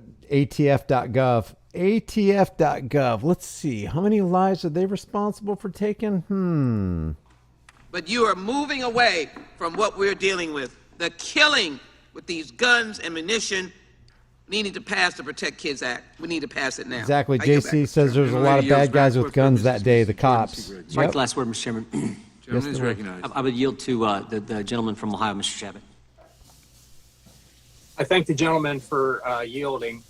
The good guys with the guns here that we're talking about are retired police officers. These are the most highly trained people with weapons that a community can possibly have. These are people that we've trusted to keep us safe, keep our families safe in the past, generally for 25 years or so. These men and women retire oftentimes in their early 50s or so, and they're able to work. Many of them work another 15, even 20 years. It just seems to make sense that places that I think we all agree we need to protect, that's schools, and most importantly, the precious lives within those schools, both the students and the teachers, that you have the best, the most highly trained people of all to protect them, and that's the police officers. Now, we've expanded it to also retired and former military personnel who are honorably discharged. Now, you can have people involved in the military that have problems as well and left under unhonorable circumstances. We're not talking about those folks. We're talking about folks, both our police officers and our military personnel, that our tax dollars have paid for to train to have this expertise. Why not use this expertise for a decade or even 2 decades to protect the most important resources that we have in this country, and that's our children. I'm a former school teacher myself. I taught the 7th and 8th grade in an inner city school. It's been quite a few years ago, and we were fortunate that we didn't have one of these types of incidences occur while I was a teacher there. And most schools don't have that happen, but unfortunately far too many do. And what my colleagues on the other side of the aisle have proposed today are a number of items. Many of them will ultimately be declared unconstitutional, or almost identical cases have already been declared to be unconstitutional, yet that's what they're pushing ahead here. I'm simply suggesting that we make it more that we let people that could actually get these folks to protect our children within their schools, give them more information about it, make it more known to them that this is available, and that these resources are there. There's other things, of course, that we can do to protect children in those schools too. It's not just police officers. That's an important part of it, but there are other parts of it. And again, I want to compliment John Rutherford, a former sheriff, one of our colleagues from Florida, who had a lot of experience in this area as former law enforcement himself, for pushing not just the police officers, but also, metal detectors as an option, more training for the teachers to try to identify those troubled students who might ultimately somewhere down the road. Yeah, that's a good point, anti-globalist. The irony is that the left is cool with the Azov battalion children being armed. Yeah, let's send $44 billion to Ukraine to arm the Ukrainian people, while here at home we seek to disarm the American people. Makes a whole lot of sense. Hey, what's up, Denver Metro Audits? It's common sense that less gun control is the answer, but the fluoride in the water is getting to the masses. Hey, you guys, you know what I'm going to do? I'm going to go ahead and leave the link. Here's the link to this if you want to watch it. It's ongoing right now still. If you want to watch the rest of it, we've already been live streaming for 2 hours and 53 minutes. I don't usually make 3-hour videos, so please do me a favor. If you haven't subscribed to this channel, hit the bell notification icon, hit the like button. There's 385 people in here, 554 likes. I really appreciate that. Liking and sharing this video really helps combat the YouTube algorithms. Furthermore, in 9 days, on June 11th, they're going to have the March Against Our Rights, which they call the March for Our Lives. And last time we attended that was back in 2018. And a lot of you guys seem to have liked the Man on the Street interviews, where I talked to a lot of these leftists who want to basically criminalize peaceful nonviolent, innocent gun owners. So if you want to see that, let me know what city, because this is in cities all across the United States. Let me know what city you think would be best. I'm thinking probably Dallas because it's bigger than Tulsa. Tulsa's closer than me, closer to me. It's about 45, 50 minutes for me to drive there and about 4.5 hours to Dallas. But I think Dallas will yield something better because there's going to be way, way, way more people in Dallas, I think, than there's going to be in the small city of Tulsa. So let me know what you guys think about that. And if you want to support that trip, if you want to fund that trip, my Cash App is High Impact Donate. And I'll give you a shout out when we get out there and, start doing that stuff. Let me know what you guys think and what you guys want me to do. And I really appreciate you guys being here. Thanks for sticking around to watch that premiere. It's pretty eye-opening. I like being out on the street because I like asking people questions. I don't want to condemn them. I want to hear what they actually have to say. And the funny thing is, a lot of what they do have to say is just parroting what they've heard on Fake Stream, CIA Infiltrated, Operation Mockingbird, MK Ultra Media. And I think it's absolutely fascinating because the trajectory of our country is headed in the direction of the masses. It's the masses who basically set the tone. Not so much the politicians, not so much the law enforcers, but everybody who's asking and supporting the chains of their own oppression by continuing to go to the voting booth. So I appreciate you guys. JC says, there goes the police state agenda the Republicans want. See the you-know-what agenda yet? Yeah, it's pretty clear. It's pretty interesting. So that date is June 11th. And I think they're only holding it for one day. I'll look into that and I'll be posting on my community page if you guys want further details. But let me know, and I'll see you guys in the next. Don't forget to give this video a like. I'll see you guys in the next heavily censored shadow ban live stream. Thank you to all my mods who kept everything in order. Thank you for all the super chats. Thank you for the people who donated on Cash App. I really appreciate that. Let me just make sure that I got everybody's name on the Cash App. Gave you guys the appropriate shout outs. Yeah, got everybody. So thanks, JC. Thanks, Julia. And thank you, Michael and Jeremiah. I appreciate it. Take care, guys, and I will see you guys in the next live stream.